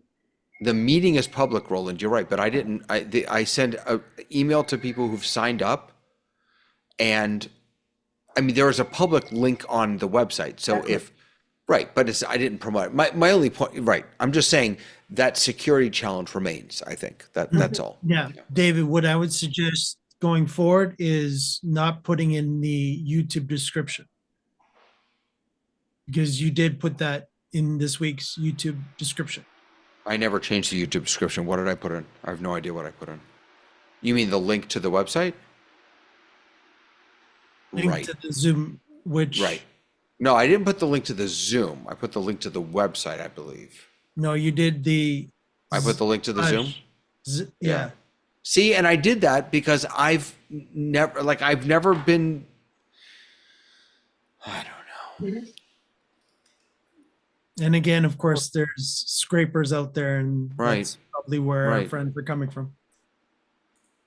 Well, and there's being on Facebook and people scrape that, and there's being on YouTube and people scraping that, and they're slightly different audience. People are Absolutely. scraping everything, calendars, all kinds of stuff. They scrape they scrape your personal calendars, or They scrape online calendars, yeah. Whatever's public. right. And I mean, Roland is saying something else, which is that anything on the internet can be found. So you're right. I could take out the link from the YouTube description. I could do this, that. I mean, look, there's a balancing act between. Hold on, let me just look at. So I'm looking at the description public. here. Sorry. We mean the tourtechguy.com/ZTK. Is that the actual Zoom? I don't even know. I think that's just the website. No, that just takes you to the website. I didn't put the direct link to Zoom in there, but it is on the web. There's no doubt about it. And Right. You can follow, David, follow the breadcrumbs. oh, of course. But my point is, I guess, is I don't know. I just, How much I don't. can you do? Right. I mean, you know, you can hide, you can not publicize it, you can not tell anyone, and then no one will show up. Or you can Well, have the right steps in place, secure it appropriately, and do your best, and have people like Mike and Ray who are keeping an eye. That's all you can do. I think there's an opportunity out here for someone who, I don't know if they want to make money or just, do society a favor in some instances. And that is to create a registration site for people who run AA meetings and people who run, counseling sessions and that sort of thing, that would take these things, allow only the person running the meeting to vet the individuals. They have to put in the information that is identifiable, and then sends them a link that when they use that link, like any other registration link, Zoom uses, an ID number BR549 or whatever, so that if one of these people is, for some reason, got through your security shield, you can identify them and do something with them, tie them back to who they are. And that to me is what Zoom's trust and security team wants, is that if there is someone doing this and doing it regularly, they want to be able to identify them and how did they get in. But Right. then only the person who's hosting the meeting would have the opportunity then to know who these people are, and everyone as they come in would be anonymized in one way or another. And Well, here's another. So if the host can know their names, then what I could do is, as the host, they come into the meeting, I see them, I see their name because I'm the only one who's going to know that. I can then change their name to an anonymous name and then push them into the breakout room. So That's another way. Zoom's approach to this is your email address is your unique identifier, but you can spoof email addresses. So, and it's easy to spoof an email address or get a convenient temporary email address that you don't care about losing.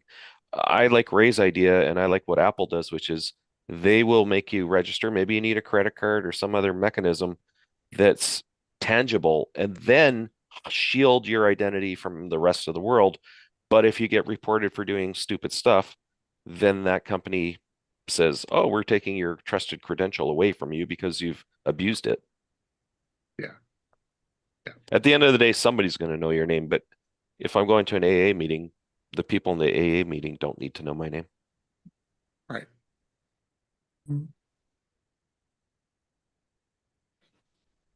David stepped out for a minute, and we should maybe entertain a new project, a new topic. Anybody? Well, I'm gonna wait till David gets back because I want him to hear these comments. So I'll jump back in when he's back. All right. Okay. The Some guy named Andre keeps coming in and out. Sometimes he shows his face, sometimes he doesn't, but he's always adding value. Andre, it's good to see your face, see your picture again. Thank you. And Roland, we haven't seen your face today. How are things going with you? Give us some feedback, Roland. He's been posting in the chat. Yeah, I think Roland still might be working. So How's Ivy doing? How's Ivy doing? Ivy's doing quite well. We're faced with going to Infocom in a couple of weeks, and that's pretty exciting. Infocom, we're in the Trailblazer zone, which is first-time exhibitors, and we have an incredible booth. And I will be there in person. No, I'll be there here on my Ivy, or on that Ivy. Depends. You're on that Ivy right now when you talk. So Ivy's well, thanks for asking. And we're having a good time. That's for sure.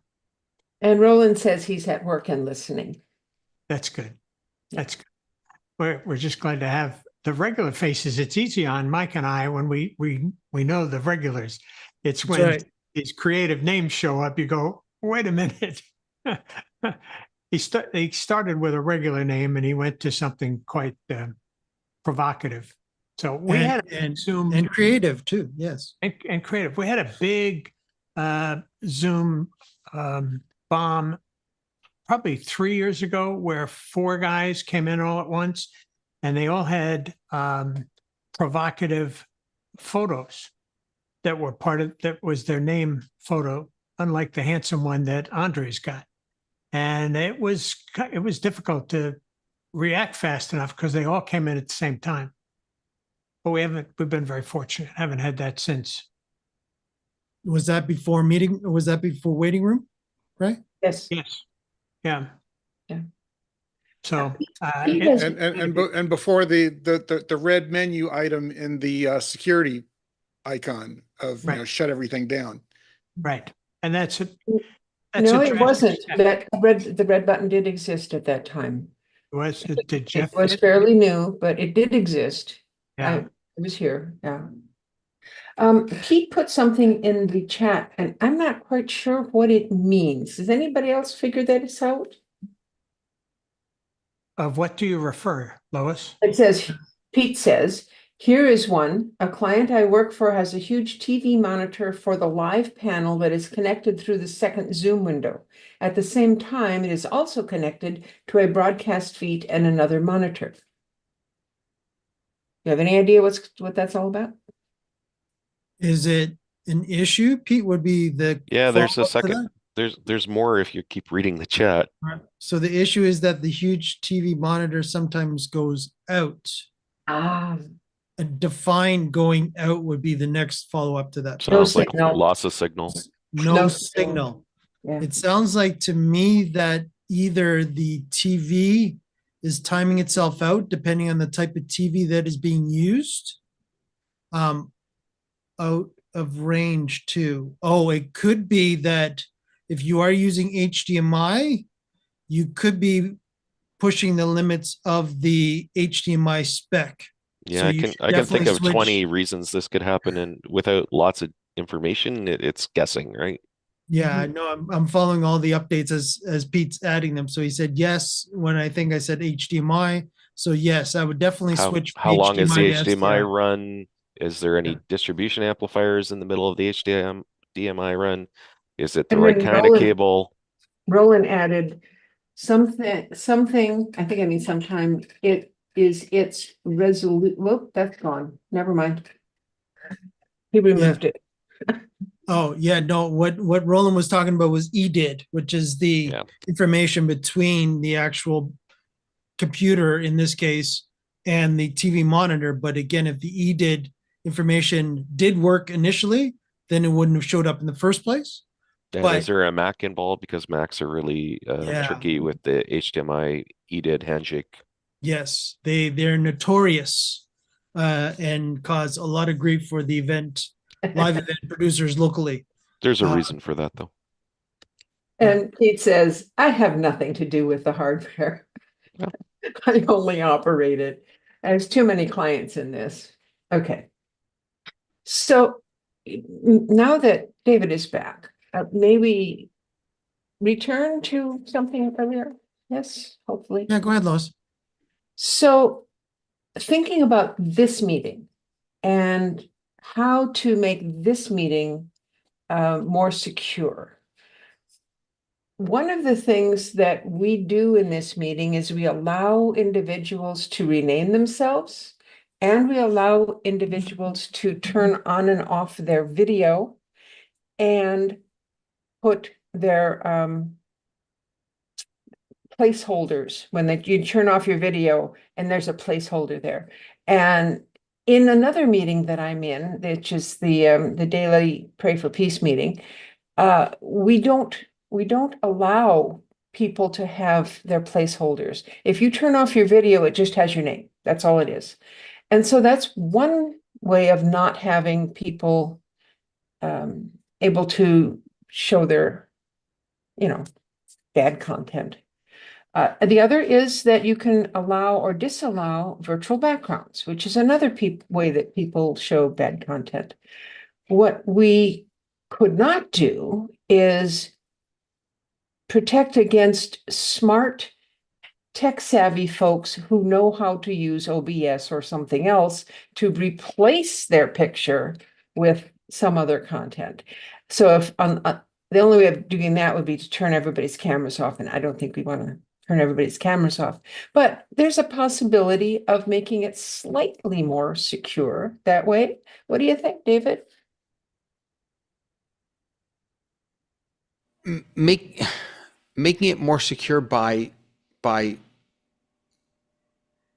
don't understand what you're asking me. If you're not turning their cameras off. Well, if someone has okay, so here I have my cameras on. When I turn it off, you see just my name because I don't at the moment have one of those icons. But if you look at Roland's, you see his face because that's what he has chosen to put up as his icon, avatar. I don't know even what the words are called, but the placeholder. And sometimes people will make their placeholder be inappropriate. Profile. Okay, but how do you stop someone from doing? I mean, oh, it's one of our security settings. Oh, it's easy. I mean, it's easy. You know how to. This is a Zoom meeting. You got to know how to do that. Frank, how do you do that? Look, how to do what? Turn off the profile pictures so that people cannot use a profile. Turn off. Yeah. So anyone turns their camera off, all you see is their name. Now they can put in a nasty name if they want, but they can't put in a nasty picture. So it looks like that, like what I've just done. And I didn't even know you could do that. I haven't, because my Zoom isn't working right. I didn't even know you could do that. Where's that setting? And you can also disallow them from changing their names. In the that I knew. Is where you disallow change names. I think the shield is where you have the profile pictures, or is it somewhere else? No, I'm in my settings right now. You in the shield? At the bottom. The shield takes you to the settings, I believe. It's the called shield has host I think it's in controls there. now. Oh, I'm not host. It's host controls. Mike, you have to take this one. Yeah. Host or Yeah, co-host? so I'm seeing what you guys are talking about with the host tools. So in there right now, David has allow all participants share screen on, obviously chat, rename themselves. So that's what Lois is talking about. So we could actually disable that. So I've disabled that now. So now nobody can now rename themselves. So unmute themselves, start video, share whiteboards, share notes, collaborate with Zoom apps, set meeting timers, record to computer. That David has that off. Request to record to computer is on. So if you do want to do it, you can do that, and request to host to start cloud recording. And obviously that's for us to do our testing for doing. The very top two, Mike, the very top two Right, yeah, so there it is, correct. So right now, high profile picture. So I'm gonna enable that now. So you'll see now, David, now it's just our initials. Yeah. Web names, yep. Undo it, click it off again. Oh, look at that. I had no idea. Yeah, again, it's, I yeah, think those so are it's, two easy, simple things. I don't think they would. You know what's interesting? anybody. Lois, the reason I didn't notice that is because I always have hide non-video participants turned on. I don't, if you aren't turning your camera on, you're not interested in engagement. And so I have it on this other client over here, but so I had never even seen But that. what if That's I really call Why into you the didn't Zoom meeting on my notice? phone? No one Maybe call, no that's one why ever you calls didn't into my Zoom notice meetings. that picture when it came up, because Yeah. it was a long time before that got turned on. But I'm it's just- used it's used a lot. No, just in my use case, Frank. I'm not yeah. I'm not saying everyone else should do what I do. It just for my use case, people generally don't call in. What I wish would happen is I wish Zoom would give hosts a way of hiding the participant names in the participants panel from the regular Zoom attendees. That's a great idea. In webinar, can you see all the attendees? Attendees cannot see the attendee. Attendees No. can't see themselves, but the panelists and the hosts and co-hosts can see them. Right. So it's like that's like focus. And I wonder if we go into focus mode. That So- doesn't. No, you can still see people's names. So Correct. before we get off of this, there's another thing that you might consider doing, and that is always have a host and at least 3 co-hosts so that whoever notices can take care of it right away. And as long as you've got trusted people, I mean, we're smart enough not to go in and mess with stuff. I'm not sure I agree with that.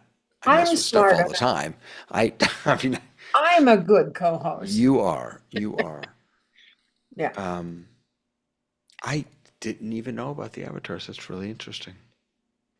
Okay, well, anyway, those were the 3 things that I wanted to suggest. So more co-hosts and stopping the name change and stopping the profile photos.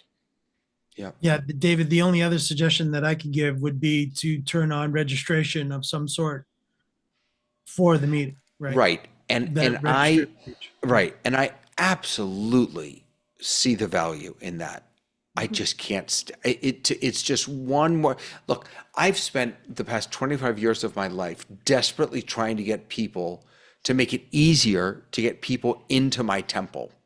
So I have this gut, sort of impulse reaction whenever there's an opportunity to put another roadblock, another stumbling block in front of someone. I fully understand that, my meetings are probably less secure because of this, but my default mode is always, I want to make it as easy as possible. It's not being dumb about it, but as easy as possible for people to get in. And so that's why I have always stayed away from registration. David, think about this though. When I go and register for something, I have to fill in 3 things: my first name, my last name, my email address, and click a button. That's it. I only have to register once for that meeting. I can come in as many times as I want, week after week after week to the meeting.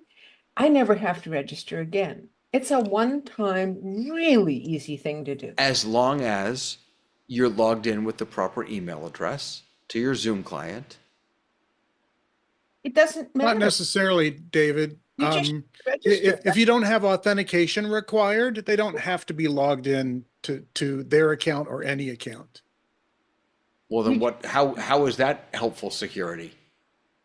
Because they have to go through the process of registering and Right, but once one person registers, then their URL can be used by anyone. their URL, no. The link to join can be used by anyone. The join link that they're sent typically after a registration should only be used by the person who registered. And yes, they can share them with people. But if someone's going to be a bad actor and go grab something and give it to somebody else, they could go just as easily go get their own. Right, but and it's not register. about a But- bad actor. I'm thinking about, Edith, who wants to make sure that her friend Matilda and Right. Serena can make it to the meeting, and so she posts the link for them on Facebook because she's being And they all really nice and they all show helpful. up as Edith. Right. I mean, that's They the other all thing sh- about registration.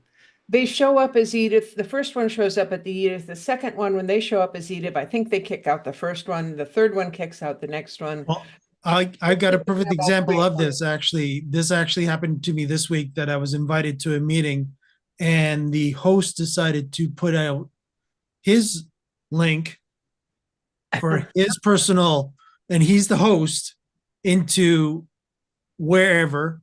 It wasn't the one that I got personally, thank goodness. But when I came into the meeting, there's like 5 people that actually had their own appropriate names, but there was about another 10 that had all his name, And they were all allowed in. and they were all allowed in. Good. Then they must have changed that kicking out part. Roland in the chat, by the way, says, I disagree with turning off profile pictures, and I think we are overthinking this. I think we are too. I think that everyone is going to decide how much friction they want to place in between potential participants and their meeting, and whatever that level is perfectly appropriate for you. And then it's just a matter of using the tools that Zoom gives you and being smart. That's like most things in life. It's just sort of common sensey, I think. Is there anything else that we need to cook up this week? A guy who scams scammers from Ray. Nice. Yeah, so You can someone make- was talking about that earlier, and this is a guy that he's got computers that he actually can drill back into. I mean, the things that he does are just amazing, and he's funny, and he uses a voice disguiser, and sometimes he talks like a little woman, and he's funny, and technically very, very savvy. Does a good job. There are scammers everywhere. Yeah. YouTube You can make only one user. You can make it so that only one user uses registration, James is saying, from YouTube. So that's an option. That's why I remember it. And But I believe that that's the one that requires authentication with an email address, I think. Anyway, let's move on. No, it's a good discussion. It's a good and important discussion. Okay, so I've got a couple updates. So David, you had actually asked me. Is this about the alt key? This is not about the alt key. Okay, good. Alt key, but it is about you asking me about vMix, which I didn't get a chance to actually talk about. I actually talked to you, if anybody knows the gang at vMix, I talked to Heath this week. And I said to him that we would love him to join us if possible. So he could actually talk to us about Zoom's integration, vMix and Zoom and the integration. He said he would love to, but because of the fact of time zone issues, AKA he's based in Australia, and we're on a 3:00 Eastern on a Friday. Officially, it's his Saturday. But he did actually say if there is any questions specific that are from, and again, this is out to the YouTube audience as well, specific to vMix related with Zoom integration, that he wanted me to funnel those through me to him so that he could actually get back to us with answers. So he will be our That's awesome. Andy, shall we call it? That's fantastic. I don't know if you want to, but for me, I can just speak for myself. I learn best visually. I like to see things in action. So I don't know if he wants to suggest someone maybe who's in a different time zone who wants to come and. I mean, I'd love a little demo. I think that would be so powerful. I'd love to get Mimo here too. So equal opportunity. Go ahead, Frank. Do a special Thursday edition of the Test Kitchen. We could also meet. You know what? That's also true. It doesn't have to be on a Friday at 3. Like for 1 week for a special thing, we can absolutely do that. Okay. If nothing else, we'll record it. If nothing else, we'll record it and it'll be up there for everyone to watch. Yeah. Ask him for a 5 a.m. Pacific time. That's 8 a.m. Eastern, and for them, it's before midnight. I'm sorry, 5 a.m. Pacific? Is 8 a.m. Yeah, Eastern. but you're requesting 5 a.m. Aren't you Pacific? Yeah, so? You were gonna get up at 5 o'clock for us? Well, I'll stay up till 5 o'clock, get up at 4, 3, 4, something like that. Oh my Lord, Lois. Okay, well, all right, not 5 o'clock, 6 o'clock. How's that? Is that That's better? better. That's better. But Oh, my anyway, goodness. we can find a time when Yeah. he's still up late at night. I know in after hours, there's some Australian folks, and when I get in there at 4 or 5, they're usually still there, so. Fantastic. Yeah, I'll see what I can do. No promises, but I No, did no, reach of out to course. him and That's he great. did get back to me this morning about that. The other interesting things that did come up this week, and I know Ray, you and I were in at least one of the meetings. I don't know if you were in the second one with Zoom this week or not, but now you can actually do when you actually enable AI companion, you can actually do custom notices in the actual AI companion pop-up box. Did we know about that? It's new. It was in the release notes recently. I had a meeting about this week. It's pretty cool. Custom, what, who? Custom disclaimer. So, you know how you get all those disclaimers at the beginning of the meeting saying whatever, like you're gonna be streaming, you're gonna, you're using AI. Yeah. You can have a custom disclaimer. Oh, I'm not showing my camera. Anyways, you can have a custom disclaimer now, and you can put your own text in there Where do you saying set whatever. that?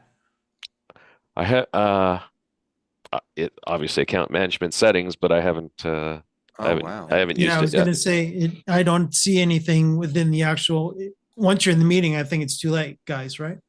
Yeah. It has to be done pre-meeting. I think it might even be a global setting, but I'm not sure. You know what? I don't have time right now to check this out, but let's put this on our agenda for next week. We'll open up those things. That's really interesting. I have to say that what excites me about that is not so much that you can customize it for companion, but the idea that we can customize those messages within certain parameters for lots of things. One of the struggles that the eCam folks have had is that whenever we are capturing someone's video, the entire meeting gets a notification, a pop-up that says this meeting is either being recorded or live streamed, depending on which we've chose. And neither of those may be happening. We may just be grabbing one stream. And so they would like the option to be able to customize that message. So if that's coming, again, I mean, there have to be parameters because you still want the message to. This one's for AI, but there are custom disclaimers you can make that have been around for 3 or 4 years about Zoom meetings. Like you can have a just custom disclaimer, and there's also a frequency interval you can set. Show it to the person every meeting, once every 4 months, one time only. There's frequency as well. Is this the before you get into meeting, you see it? Yeah, and if you decline, then you don't get in the meeting. Right. So I think that's going to be different than the David's message that says the meeting is recorded or it's streaming or whatever. I think that one is set by Zoom, and I don't know if you can turn it off or change the wording on No, that. you can't, definitely. But you can have your own. You can have supplemental ones if you want to call them you that. could. Oh, so that's interesting. So you A could supplemental have pop-up when that's that going comes to. on, and then the next one pops Right. up and says, "We didn't really mean Right. that we're going to record the whole thing. We're just getting a camera off of Right. Yeah. That's interesting. That's very interesting. We live in a litigious world, so it's good to be able to indemnify yourself. Yeah. I'm looking to see where that is. Yeah, go ahead, David. And the other one, when you're ready for another one too, was that there now Zoom clips. You can now do video uploads to Zoom clips.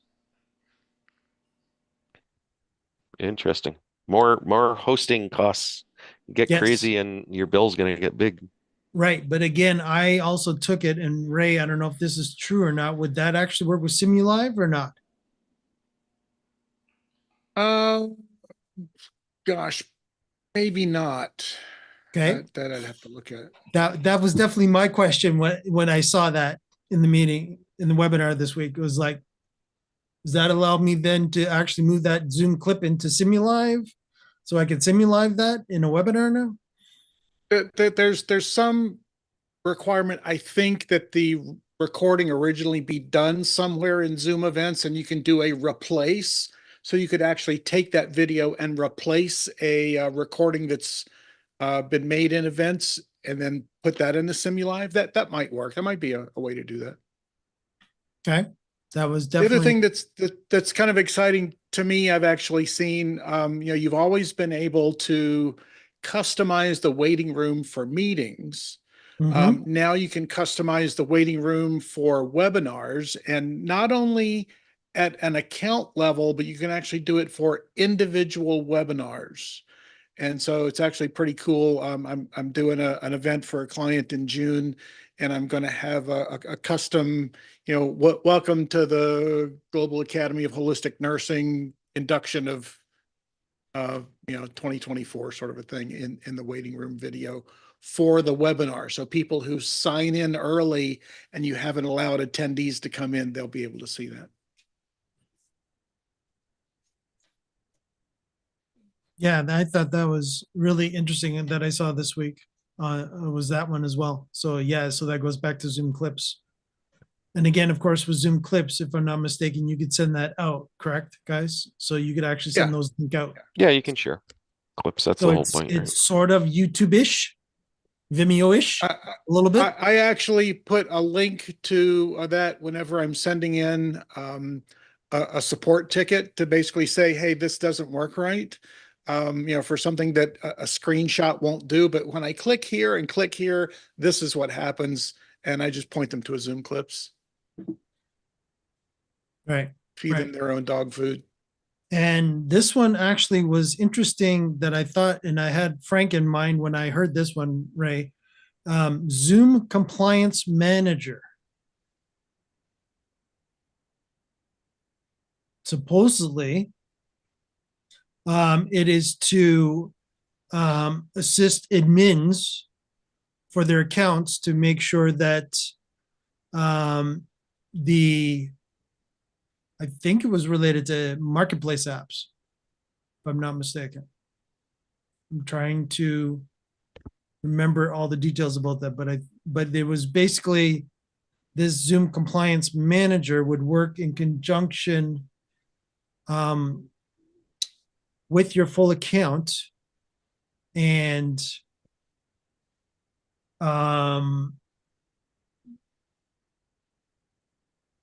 trying to remember the more specifics about it, but I definitely had that. Let me just see if I can actually, I might have a screenshot of that. I put a link in the chat. So Frank, you are familiar with it? No, first time I'm hearing about it. Oh, okay. Right. Yeah, that's right. Powered by that Theta Lake company. So it looks like they're using some sort of third party company called Theta Lake, and they're using their capabilities to make sure that yeah, let me just share. Ooh, it's expensive. Okay. They definitely did not mention that. $6 a user a month or $12 a user a month would not be something we could entertain. Right. Yeah, I'm seeing that. And I will I'll share my browser here momentarily.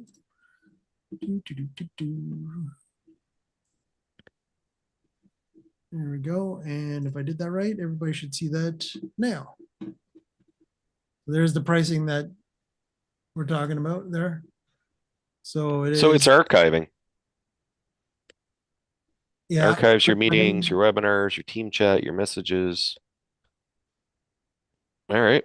I think Zoom already has a way to do offsite archiving of some of that stuff, other ways, where you can just rely on Zoom.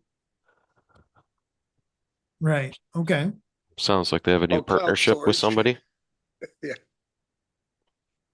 Why is Right. it called compliance? What is it complying with?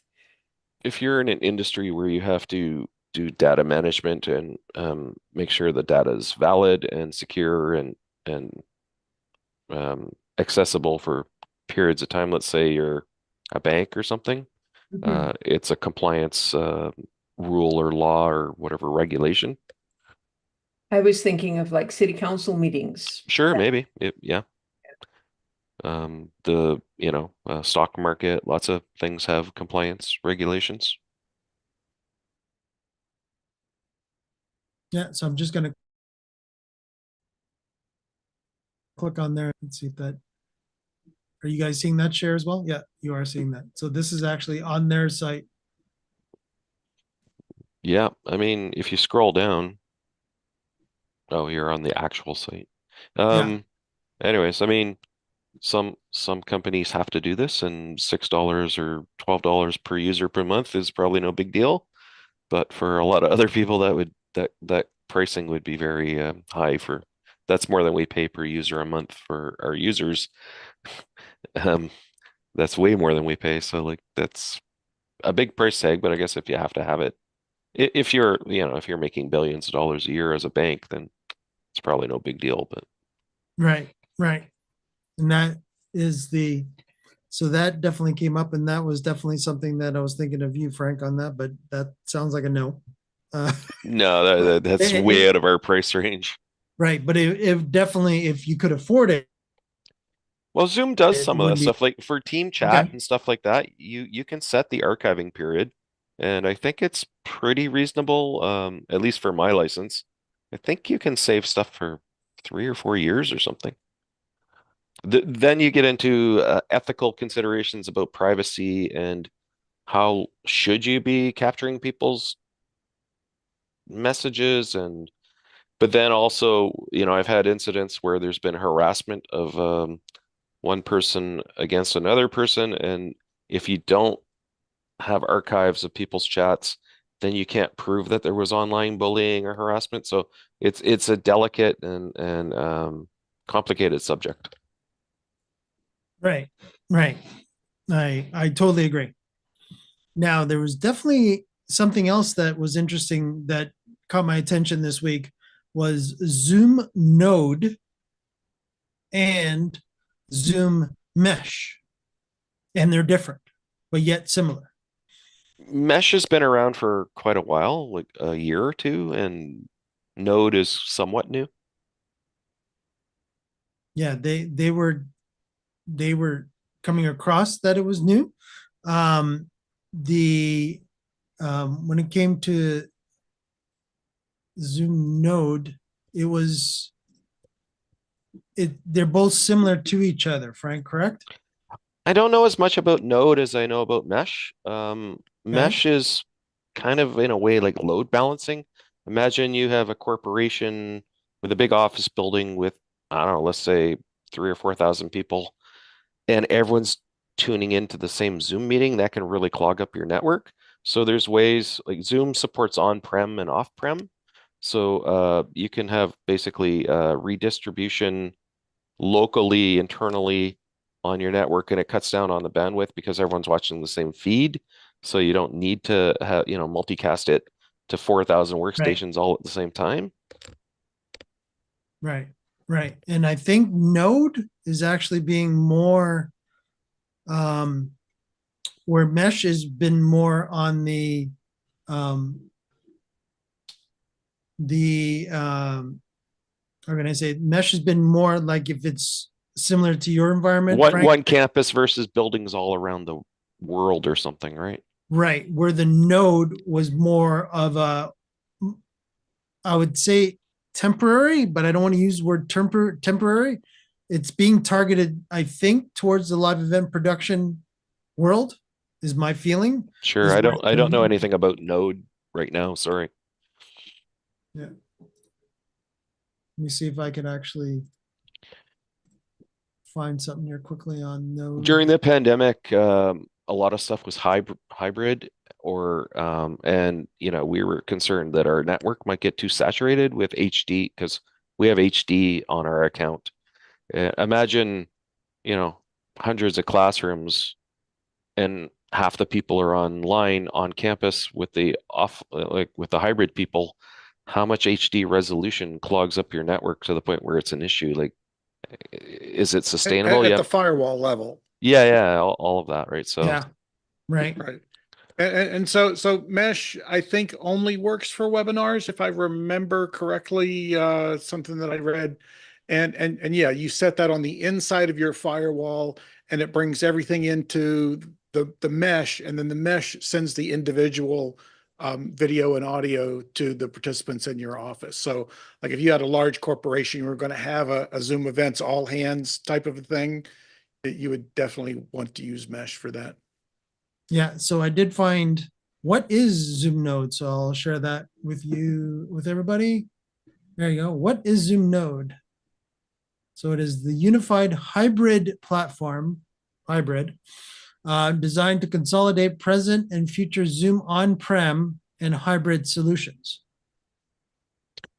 most people don't even know that Zoom does on-prem. Like, it's not something a lot of people talk about. I haven't heard it widely discussed anywhere. Right. And that was actually what they actually did say in the webinar this week, was that I don't know if anybody actually knows that we have this. So I was like, I didn't know. Pick me. I didn't Sure. know. So if you have your own servers and your own network infrastructure and you're the kind of company or place that has a lot of people, it makes a lot of sense maybe to do that internally, right? Yeah. Yeah. So what are the Zoom Node modules? Okay, so we have Zoom Node modules. Sounds like something you need a doctor for. I know, eh? We're getting to our infamous Zoom coming up with interesting words for things again. So we What have a is Zoom. On-prem, what does that mean, on-prem? On premises. So I mean, instead of Zoom- having Zoom everything, be on premises. so imagine, Lois, right now your Zoom meeting is going to the Zoom cloud, so Zoom servers somewhere, wherever they're located geographically. Instead, you would have a server that took care of a lot of the processing locally in your office building or your campus or your hospital or whatever, right? So it's a Zoom subset that is housed with you. Yeah. Yeah, and it also too, again, you can imagine that, as Frank was saying, the university had a huge concern with everybody being remote. The amount of bandwidth that Frank has to the internet from the university is only so large, right? So again, if you're having thousands of university students, Well, bandwidth, if everybody was remote, it would go directly to Zoom's cloud. It's more when you're hybrid and you've got a lot of users locally and on the cloud, and it's the local users that'll clog up your network, not the people watching from home, right? right? But if they're all going to the same meeting, But then it's all going to Zoom's load balancers, so you don't have to care about it. It's when it's your Right. internal network that could get congested, right? right. Okay. And that was sort of my point, Frank, is that it doesn't reduce the load on your network. It specifically reduces the load on your ingest point, really, that's coming through your firewall. Right. Correct. Yeah. And If you've got 500 people watching it, the mesh server is still sending out to 500 people, but you're not getting 500 feeds through your firewall. Right. Yeah, that's where I was going with this. Again, saying that again, when Frank means, or when Ray is talking about ingest point, I'm talking about the actual physical ingest. I'm not a network guy, so I like the way Ray said it better because that's probably more technically correct. Sorry. Thank you. Yeah. So again, it's basically again, there is only, everybody only has such a large enough pipe at their physical location to do anything. Yes, Lois. When you're done with this, I'd like another topic. Okay. Sure. I have one more comment. On-prem may have other advantages, like Zoom, extensively is a US company, and not all of Zoom's services are available for data storage and some of the other things they do unless you agree to host the content on the American servers. And Zoom's gotten a little better about that, but for like, I'm Canadian, you're Canadian. Some of the services, if you want them, you have to agree to have it in the States and not in Canada, and that can be contentious for certain organization types. So having on-prem might give you other options that you wouldn't have if you did it on the cloud, right? Yeah, exactly. Exactly. It's definitely something that we always have to worry about. The question I have is which country is going to have an uprising against the other country? I want to know which way we have to install the fences up there. Sorry, just kidding. It's a lot of things.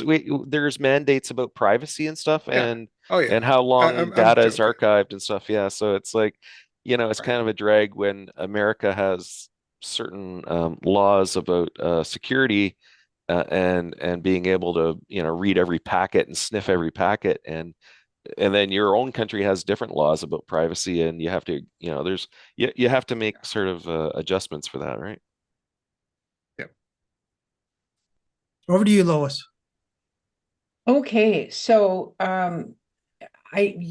you guys struggled with me or watched me struggle getting that new thing up and getting everything. Okay, I've got it pretty well set in. I've got my keystrokes back. I went into the thing, and the way, if anybody isn't familiar with it, when you want to change your keystrokes, go into that little keystroke thing. It's in your settings, and click on that. It'll show you what everything is. And it'll say to do this, here's this, and then there's a checkbox for make it universal. All you have to do is click on the where it says what your keystroke is. It highlights, and then you push the button on your keyboard that you want to use instead. So, turn my video on and off. Oh, well, that's going to be F15, right? So anyway, it's cool. It's great. It's wonderful. And I don't have to buy another device. So I got everything set up, except watch what happens when I turn off my camera. Nothing. I have one of those profile pictures. Yeah, I've heard some people.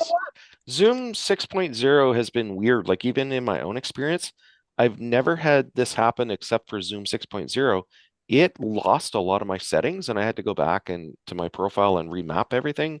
Yeah. Where every other Zoom 5 point whatever, Yep. it remembered all my settings when I did updates, and Zoom 6.0 seemed to wipe out a lot of my profile.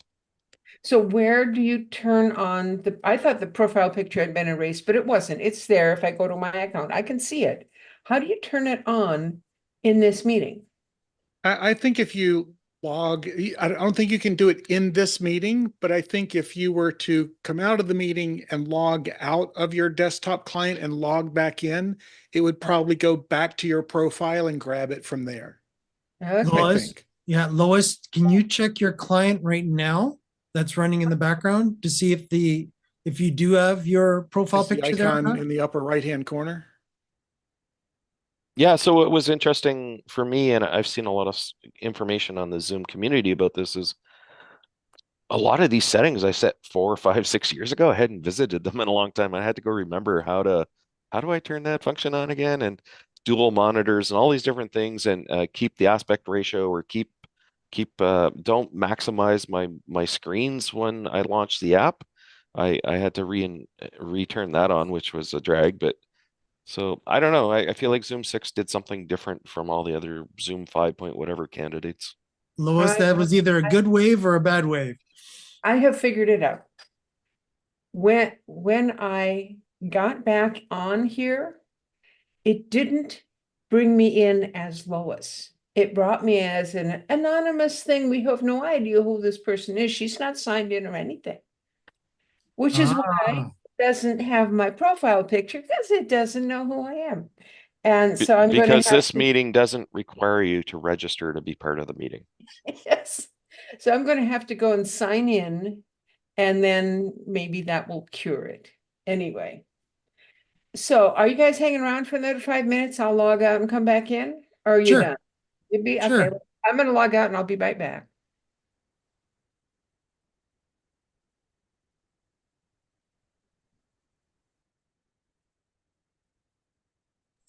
Go ahead, Pete. You wanted to say something, Pete?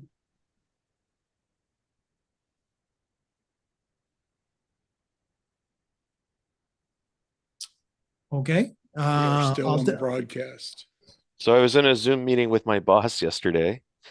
I'm sorry. And my cat jumped on, you know how my cat likes to jump on my shoulder? Wiped out my headset, pulled all the cables out. I have a dock with a lot of IO, pulled the dock off the table, and my boss is just laughing her head off while I'm like floundering. It was ridiculous, but the joys of owning a friendly cat. Okay. And actually, Little what we'll filler. do, yeah, a little filler while we're waiting for Lois to come back. And then once Lois comes back and she lets us know the good news, which we're all crossing our fingers that her profile picture will come back when she logs in into the latest version. And here she comes. We shall see. Good news, Lois. Oh, let us know, Lois. Fast. Let's see if I'm a kitten. I'm a kitten. Okay, there. Nice. Yes, even though everybody on YouTube cannot see the kitten by default, but yes, the kitten is back. So very cool. Okay, so we'll say bye to the YouTube audience, and we'll go into dining room mode, as we've been calling it lately. So I will say bye to everybody on YouTube, and we'll be right back into dining room mode.